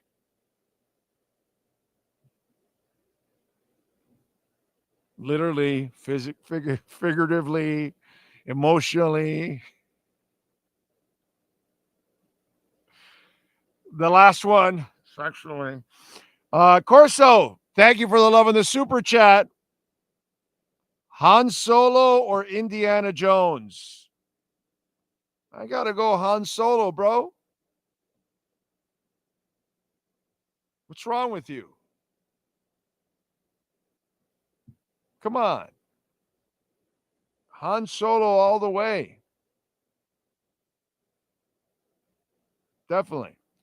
He what was it? Damn it. I lost the line. I was going to say he ran the something course in 12 parsecs or something. Forgot the line. So the massive blackout continues that has left tens of millions in the dark in Spain and Portugal and France. Sounds to me like hackers are the most powerful people in the world, dude. Corso again. Belichick be on OnlyFans soon enough. Pinball Wizard says you're 1,010% right on Sanders. Thank you, sir. Bitcoin 120K by end of May. I can deal with that. I can deal with, as long as we don't get any craziness from the White House. We could start to move up. But if he starts doing any craziness, then yeah, that would be a problem. But seriously, we need yes or no, because like there's a part of me that doesn't really care if we go over 95.53, whatever, and lock it and go to 96 and shoot up more. Because I don't mind if you go back to the 80s because it allows me to kind of collect a little bit more. So I'd like to buy Bitcoin as cheap as I can, as much as I can. You know what I'm saying? And by the way, you can make a Bitcoin donation to the show, or you can make a donation to the show, Cash App or Venmo at Cash Big O Show. That's Cash Big O Show. Corso does it here on Super Chats, and Frankie, and we appreciate it, and others, and we thank you for that. But YouTube takes 30%. So that's why we encourage you to go with the Cash App or Venmo way, or even PayPal. It's another way. Thank you all out there as always. By the way, Bitcoin's at 93.75. I pray to God he doesn't write his children out of his will, but there's women out there, man, that'll do it. Oh, but you know it, right? You've seen the story before where the woman comes in, this young woman, and the guy becomes enamored, and maybe the kids are there or whatever. Although Stephen Belichick is making good money at North Carolina, so he should be able to save his own money and make his own way, like most of us do, by the way. Okay? Some of us are very lucky that daddy or mommy left us an inheritance, so we could live our lives and, do all that. And it's great, but most of us have to kind of pay our way and earn our way and those kind of things. So, anyway, my grandpa and uncle are in Spain and we can't get in contact with them. That sucks. Yeah. Power knocks out all those towers too at the same time. Federal election day up here in Canada, says Brett. We need to get rid of Trudeau's stale old party and vote in Polevure. Although no party is that great, better of bad choices, sadly. Yeah, that's all we get here is shitty choices. Shitty choices, one after another, bro. One after another. One terrible candidate after another, one terrible president after another. It's just one after another, after another, after another. The worst part about society nowadays is that some of you have become fans of politicians. Wow. Wow. That's sad. Sad. None of us should be fans of any politician, dude. None of them are here for us, So it's just crazy. Anyway. Let's see. The kettle run. I don't know what that means, my man. I have no idea what that means, the kettle run. Oh, the kettle run. That's it. It is. That's it. The kettle run for the Millennium Falcon. Is it the kettle run in 12 parsecs? That doesn't sound exactly right, but you might be right. Is it kettle run?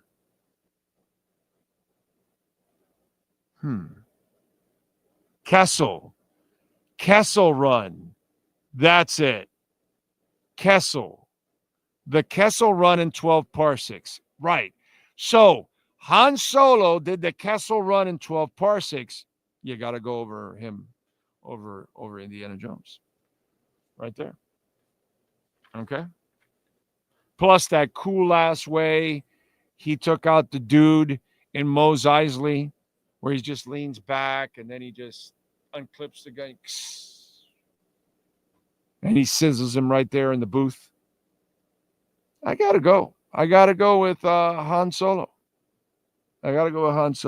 Takes on all the stormtroopers. Then he's coming back. It's that was like the Tua way of doing it. That was the Tua moment of Star Wars right there for Han Solo. He's like, and he chases like an entire group of stormtroopers. And then he realizes he's outmanned and the stormtroopers come back chasing. That's Tua. 4 guys intercept the ball, and Tua's chasing all 4 guys to tackle him because they're passing it from one to the other. And then all of a sudden they turn around, they look at Tua, and they're like, let's attack him. And then he realizes, oh, my God, I'm an Oompa Loompa. Oompa Loompa Doompity Doo. I should get the hell out of here too. Anyway. Yes, sir. I know you're a Star Wars guy, so you might know this already. Did you hear? Well, I saw a clip of a Harrison Ford interview where he said George Lucas got mad at him for changing a line in the movie in Star Wars.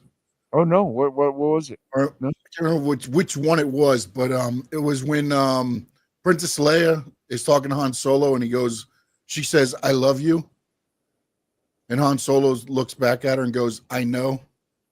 Oh yeah. He changed that, and George Lucas hated it, but they kept it in there. Oh, it was a great line. Yeah, no, it ended up being one of the great lines, but he was like, great line. He was mad at him for changing it. It was great because Princess Leia needed a strong character because she's a strong character. So she wasn't going to, like, I know that they were siblings. Now I'm going so deep into this whole thing. Yeah, I got you. I'm really going into the character psyche. She wouldn't fall in love with a Luke Skywalker because he's too nice. You know what I mean? Yeah, he has some spunk to him, but he's too nice. She needs a guy that has an edge to him. And Han Solo. So Han, in his confident ways, right? You know, she says, "I love you." And he says, "I know." Yep. And that's kind of a way of saying, "I love you too," at the same time, but acknowledging the fact that, like, you know, I'm the man. Yeah, that's exactly what he said. He said it went more with the character than him saying, "I love you too." It was like, "I know," because that's what the character was. It wasn't an "I love you too" character. So Right. He wasn't necessarily saying it to be a complete dick about it. He was saying it like, "I know you love me and I love you," and you it's like it goes without saying, you know, it kind of like that's kind of that moment. That was a great line. Sometimes you ad lib and you replay Romanus, the guy from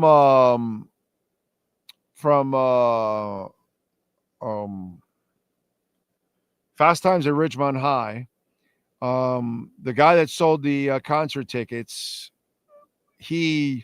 when they paint his car and all that stuff and the whole small penis thing and they're making fun of him and all that and all that, and then he gets in a fight with his friend and all of that. The line where he goes, "I don't know what happened. I got up today and I was in a good mood." That was ad-libbed by him. And then they went with it. They left it in there. You know, sometimes some directors allow you. And then I'm told that other actors will tell you that some directors will work with you and let you ad-lib and kind of mix things up. And then others will be complete dicks and they want you to stick with the script. And I guess in that moment, he wanted Han Solo to stick to the script. You know? You nailed the name, by the way, Romanus. It's Romanus. That's it. And that's Damone. Bro, it's not Spicoli. It's it was Mike Damone in the movie. Damone. That's it. Mike Damone. So yeah, like that like I saw an interview where Damone said that was one of the lines that I was able to ad lib, and Hughes left it in there. You know, so cool shit.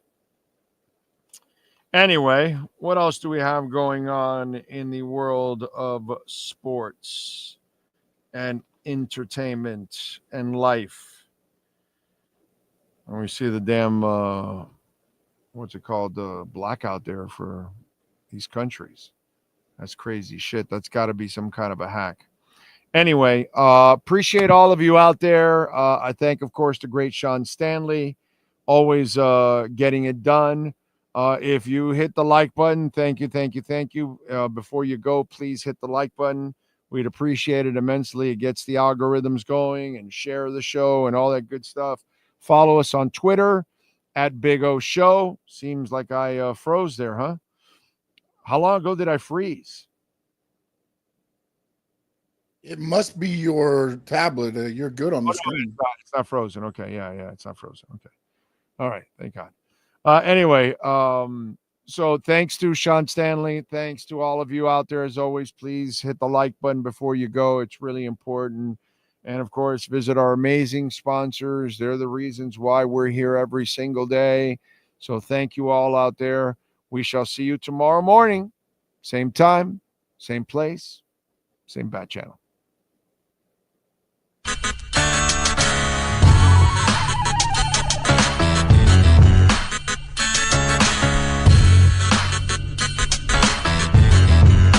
This is the Big O Show.